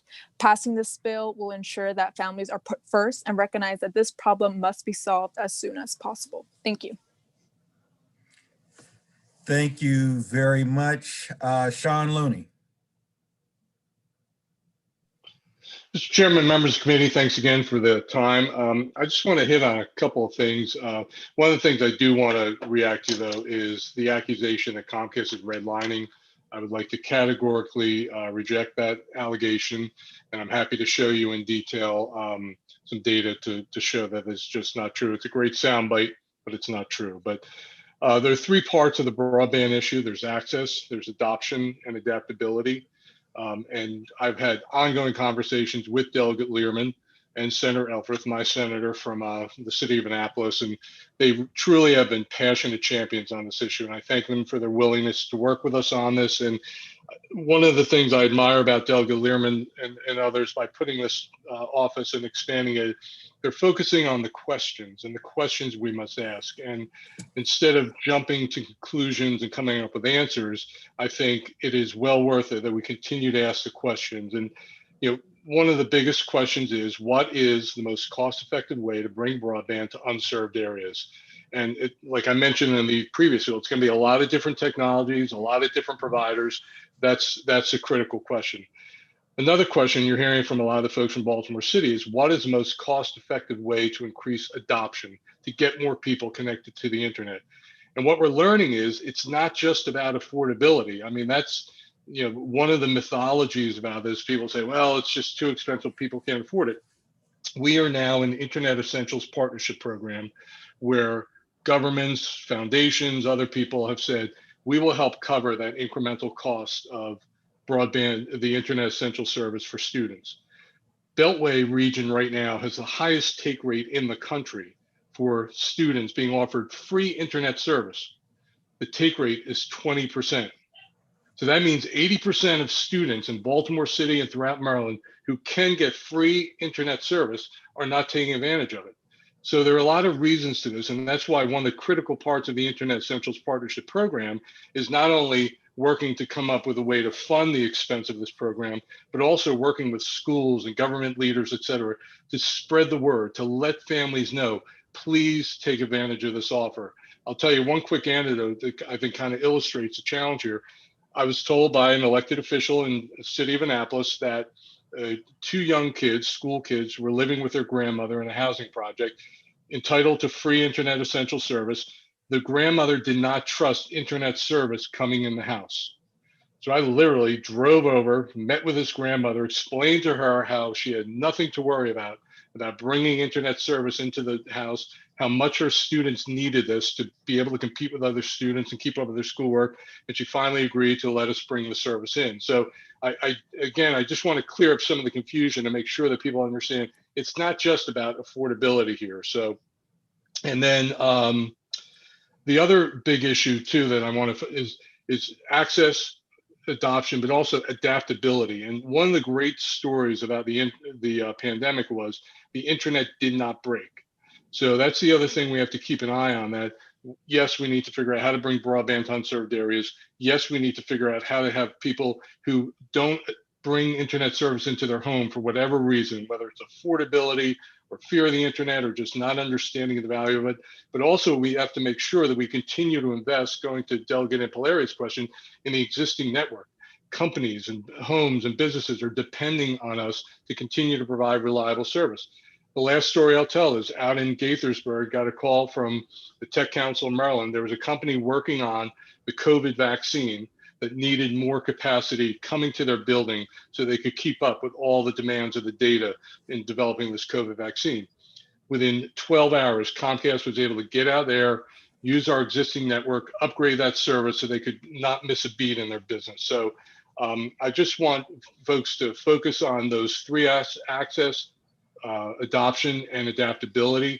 And I also want to stress, I want to work together with all of you. Delegate Learman has been a great partner. I've enjoyed working with her. There's a lot of work to be done. And I totally agree this office is a way to start looking and trying to answer these critical, important questions. Thank you. Delegate Adams. Thank you, Mr. Chair. And to be real quick, Sean, I just have a question for you. I know I'm a customer with Comcast both at home and also in our business. So there's sort of a question as to what my Wi-Fi is at home, the private nature of the Wi-Fi service. And then in my business, I know we also have a Wi-Fi router that appears to have the ability for people to access that without necessarily having a password. And I thought I would just ask the question for clarity's sake as I get a chance to do that while you're on the call here. Yeah, thank you. That's a great question. And there's been a lot of confusion about this. And so there's a public Wi-Fi hotspot network and a private Wi-Fi hotspot network. One of the more unreasonable demands that we've heard recently is that Comcast must open up all of its hotspots, including private hotspots. Well, just to put a point on, the private Wi-Fi hotspot is the Wi-Fi in your home. So when people are saying open up all the Wi-Fi hotspots, including private Wi-Fi hotspots, that means someone could drive up outside your home, connect to your Wi-Fi service, and use that. So I don't think we should ever allow it. It's a terrible idea. It's terrible public policy. But Comcast, since the pandemic opened, we have opened up all of our public Wi-Fi hotspots for free. Previously, if you were an Xfinity customer, you could access that for free. If you're not an Xfinity customer, you had to pay a slight charge. And I forget the charge. I can get that detail if anybody needs it. Once the pandemic started, we said, hey, everybody, whether you're a Comcast customer or not, you have full free access to these Wi-Fi hotspots located throughout the state. But we will never, ever allow you to access our customers' private Wi-Fi networks in their home. That's just, we can't allow it for obvious reasons. So thank you for that question. Yeah, and I agree with you, Sean. I appreciate that. Can I respond to Mr. Sean? No, this is not a debate. No. Oh, no. We're gonna move on to the next witness. Mr. Chairman. Mr. Chairman. Yes. I have a question. Mark, Fisher? Delegate Fisher. Yeah, thank you. So Sean, my question for you is, do you support the bill? Yes, absolutely, unequivocally. Okay. So I guess one of the we have a few amendments. Yeah, one of the amendments was to take out the mapping. Going to your exact question, Delegate Fisher, earlier, I think it's a waste of money to spend money on mapping. And also, the FCC has announced they're going to be spending hundreds of millions of dollars on mapping at the federal level. I don't know why we should spend money at the state level to do something that most counties already have a very good handle on. And number two, if the FCC is going to do it, let's let them do it. Let's let them incur the expense, and let's spend the money on getting service to people that need it. So does Comcast have the franchise agreement with Baltimore City? We do have a franchise agreement with Baltimore City. Okay. And are the coaxial cable lines and/or fiber, are they run to every single building in the city, at least a building that's occupied already? We are running by every building. Now, whether or not they're actually connected, that depends on, sometimes you have a multi-dwelling unit where the landlord just won't let us in the building. And the other real case I've seen, and I don't know how often this happens, but I had an elected official from Baltimore City call me about a customer that could not get Comcast service. And it turns out they needed an easement to be attached to another building to be able to get, it was just a weird setup where the home was located. And this other person would not allow Comcast to attach to their building to bring service to the second building. And our hands are tied on that. And I've had this discussion with Delegate Learman. I know one of the things we have to look at as part of this overall effort is things like easements and rights of way and all that sort of thing. And there have been some creative things done in different areas of the state on rights of way issues. And I think that's the beauty of this office. They can look at best case practices, build on that, and keep doing good things. It does. So our experience in Calvert is one thing where it's very expensive to run wires down very long driveways, which of course is a different problem than in Baltimore, where you already have the lines running along the rights of way or the streets. And I guess my question is after decades of having this service in Baltimore, it does seem to me that there's some redlining going on that, and I've thought that for a while. And I'll tell you, with our experience in Calvert, no sooner did we decide as a county to put up millions of our own county dollars, not state dollars, to expand the network and pay for Comcast to run the wires. But now we're hearing of concerns with our local co-op with some potential disputes with you guys. And in addition to that, I'm getting emails like crazy where you guys are jacking up people's bills at the same time. So, I know you're a private company and you can do these things, but it's just a real bad look during the pandemic to jack up people's bills. And so, okay, if I can respond to that, Alligate. Just one second. Okay. I just want to finish. And this is a lot for me, right? Because Delegate Learman and I agree on very few things, but on this, I actually think that we actually agree. Yep. Okay. So let me because there's a lot of confusion about Comcast data usage plan. And this is for those people that use more than 1.2 terabytes of data a month. We decided that as the people are using more and more data for a lot of different reasons, there are some people that use, say, 300 to 400 gigabytes a month of data. The 1.2 terabytes is a lot of data. And we're finding out that for those people that use that, we call them super users. If in fact they're going to use that much data, there's an expense associated with that. It's like anything else. Things cost money. And just if someone uses more water than their neighbor, they should pay for more water. If someone uses more electricity than their neighbor, they should pay for that more electricity. What Comcast is looking at, and we've done this in every other part of the country except the Northeast, is to say, hey, super user, if you're going to use that much more data and causes expense to the network, you're going to have to start paying a little bit more for it. So originally, we were going to start showing that up on customers' bills in May. No one has been billed yet for this excessive data usage. We have since announced Comcast is now going to hold off on that until August. And there's a lot of factors involved with that. One of the biggest factors is the rollout of vaccines has been slower than anyone expected. We thought with the original scheduled rollout of vaccines that we'd be back to regular schools by second semester, second half of the year. We don't think that's going to be likely because of the vaccine issue. So instead now, we will not start charging anyone for excessive use of data until the August bill, well after the school year ends. So those families that are worried about studying from home and remote learning, they're not going to have to deal with this until August. Thank you. Delegate Carey. Thank you, Mr. Chairman. Sean, I've been listening to what's been going on. Can you share any good news about broadband in Maryland with us?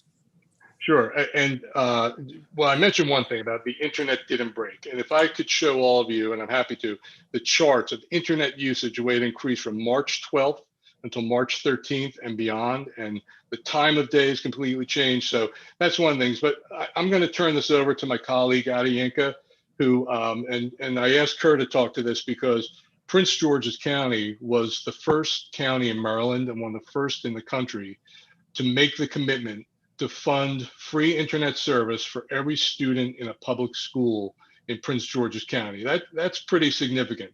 And it's just a matter of they made it a priority and they found the funding to do that. Adi Inca helped make that happen. I know Delegate Carey, Anne Arundel County was not too far behind that, and you helped work with the County Board of Education. So, Adi Inc., if you can answer the delegate's question, I would appreciate it. Sure. Thank you, Sean. Again, good afternoon, everyone. I echo everything that my colleague has said about our support for Delegate Lehrman's bill with the amendments that have already been discussed. But to your point, Delegate Carey, we do have good news stories to tell about our partnership, not only with school districts, but states and other localities through our Internet Essentials program.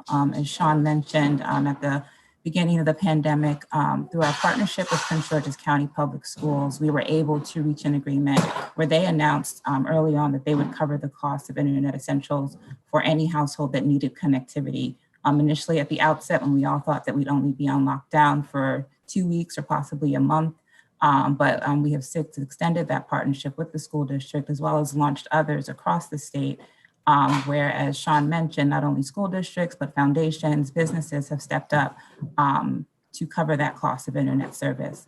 We've connected thousands of students in Prince George's County who are not receiving a bill for their internet service and are able to participate in distance learning, as well as other parts of the state. That is something that Comcast has been a leader in for prior to the pandemic, and we continue to support efforts for broadband deployment and connectivity through programs like Internet Essentials and partnering with the Office of Rural Broadband, and should it be expanded to this new statewide office. Thank you, Adi Inco, and thank you for your work, and thank you, Sean. Delegate Walker. Thank you, Mr. Chair. My question becomes one of a usage, and maybe you can give me an answer or a solution.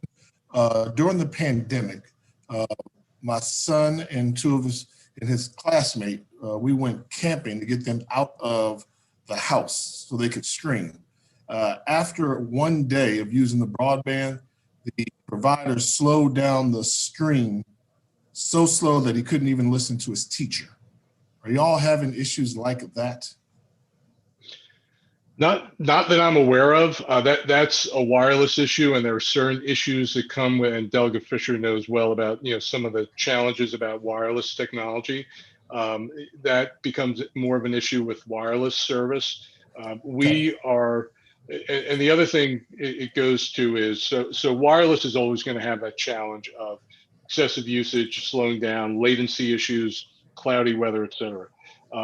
The other thing too about the wired service that we hear about slow Wi-Fi service is that, we bring a certain speed to the side of the house.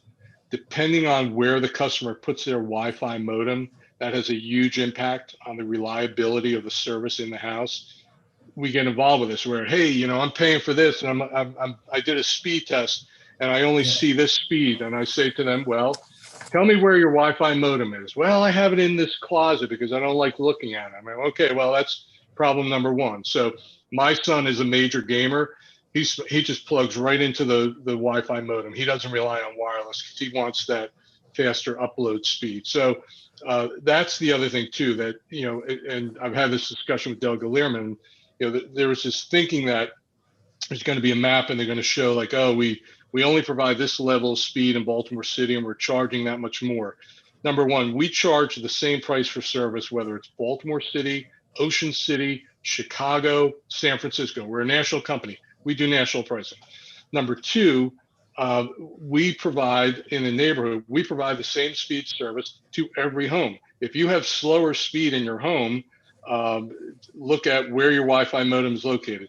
Do you have plaster walls? We find this all the time with some older homes in Baltimore City, downtown Annapolis. The structure of the house can sometimes have a huge impact on Wi-Fi speed.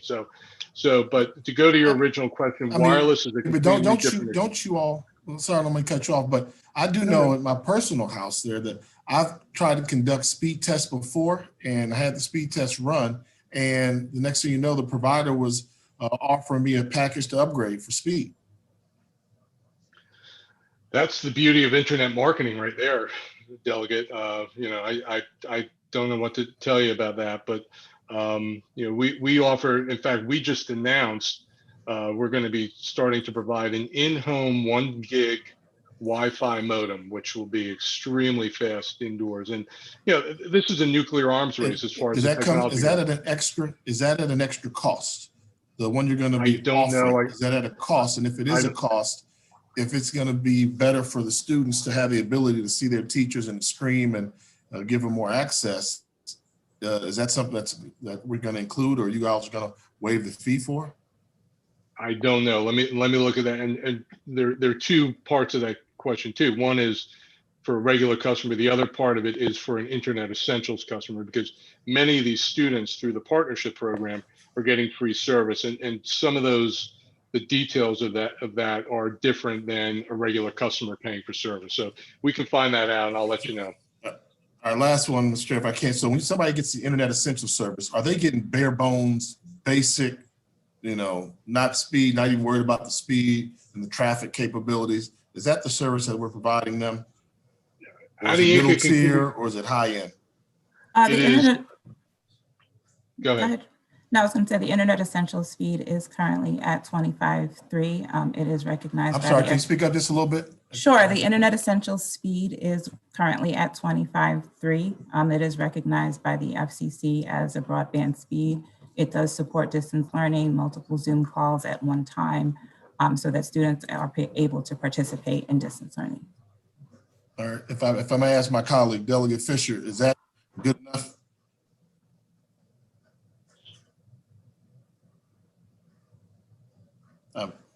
Mark, you're muted. I'm back. So yeah, it's barely, barely. I guess, the real issue is obviously, as Delegate Learman, thus the bill, is the cost. And what is the cost per month? And obviously Comcast is a private company, and that cost could vary according to the franchise agreement, which means the jurisdiction.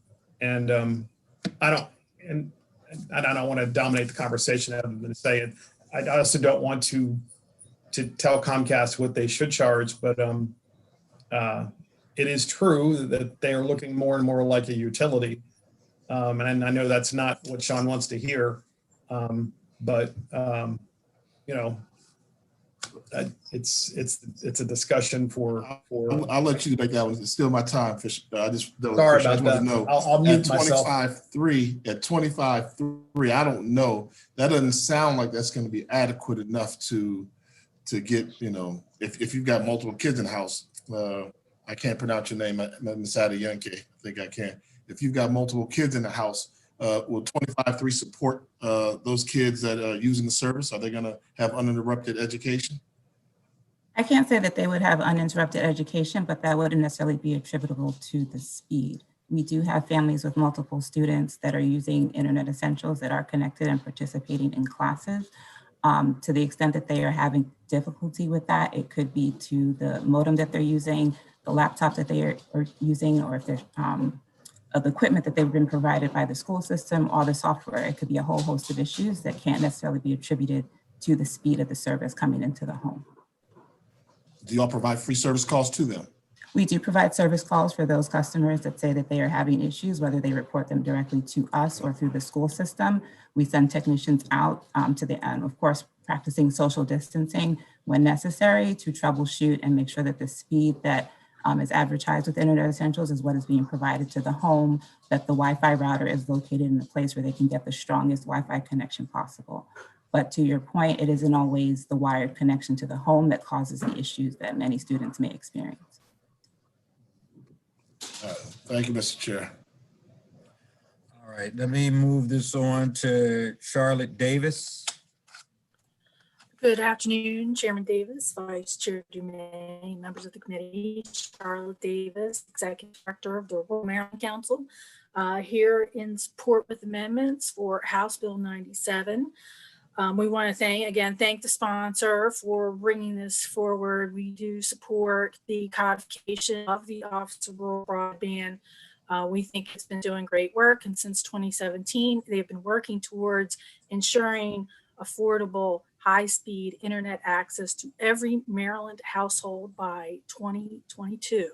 So we're coming up on that deadline fairly quickly. We did have some concerns with this bill, and we have been in conversation with the sponsor.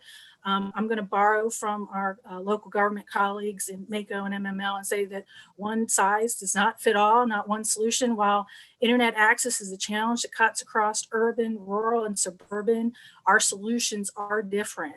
For a rural audience, we are primarily talking about broadband expansion, construction of networks and equipment.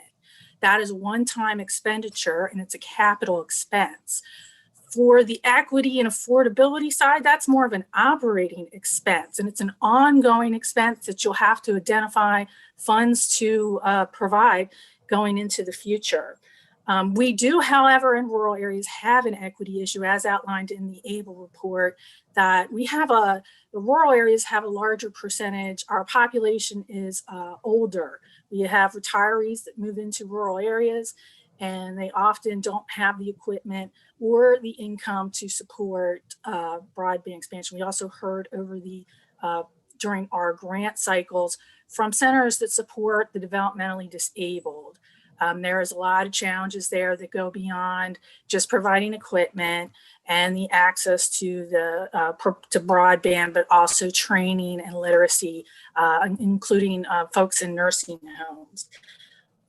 We are also working to, as I testified earlier under House Bill 43, we are opposed to the repeal of the Rural Broadband Assistance Fund.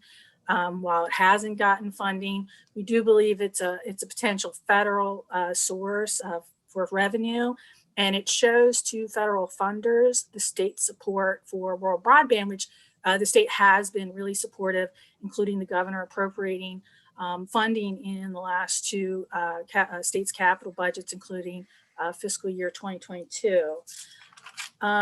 We do agree with the internet service providers about removing the mapping components. We think that's duplicative, as the Federal Communications Commission is going to undertake that going into the future.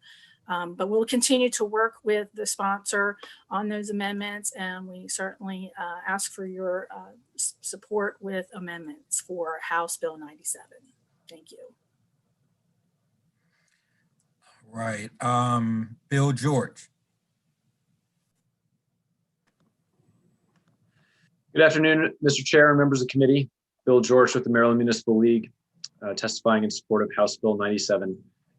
As Delegate Learman mentioned earlier in her presentation, this bill solicits the input of local governments in the plan to expand broadband deployment in the state. And this is where our members would get involved.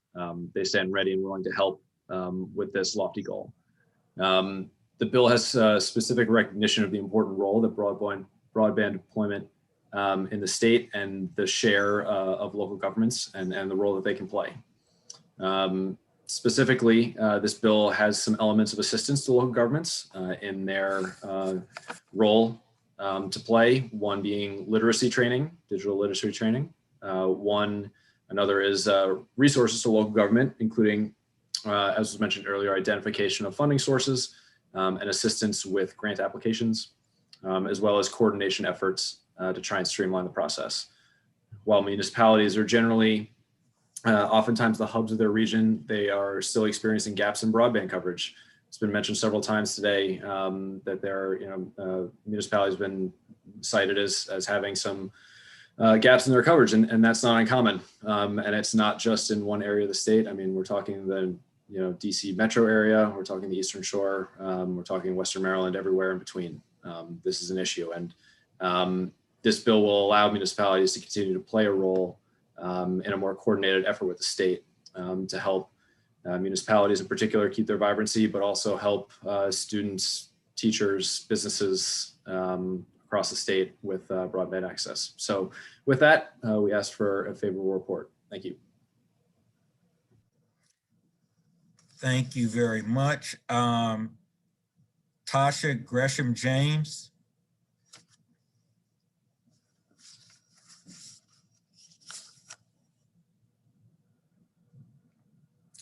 Corey Johnson.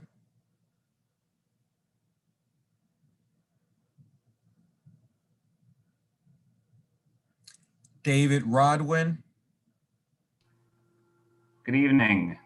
Chairman Davis, Madam Vice Chair, members of the committee. My name is David Rodwin. I'm an attorney at the Public Justice Center, which is a nonprofit public interest legal organization in Maryland. We support the bill. As Delegate Cram, Delegate Learman, and many others have noted, about a quarter of Maryland households don't have broadband. Of those households without broadband, nearly 40% are Black households. African Americans are about 30% of the state, and so are disproportionately harmed by Maryland's digital divide. So on top of all the other good reasons to pass this bill, bridging the digital divide is an issue of equity. An aspect of the digital divide that often doesn't get as much attention as some others, although I'm very grateful that Judge Baer discussed it, is access to justice. As an example, several of my colleagues at the PJC represent families facing eviction in rent court. During the pandemic, the PJC's clients generally cannot participate in remote court proceedings, either because they don't have broadband or they don't have a laptop or tablet or both. These families are then forced to appear in court in person, risking their health and their family members' health in the process. As another example, during and even before the pandemic, important legal resources have been available to those with broadband access.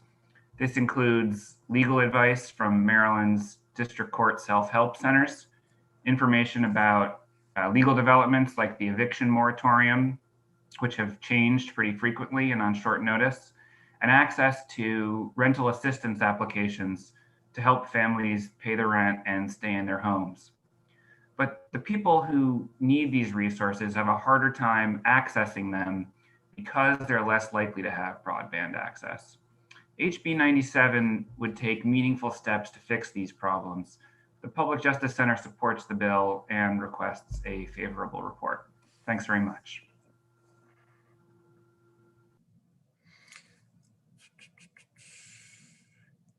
David Don Bowie.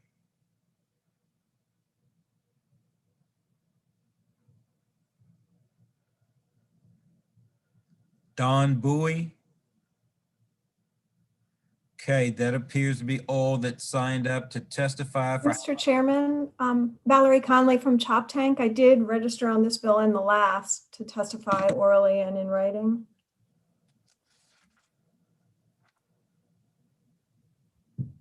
I got the link.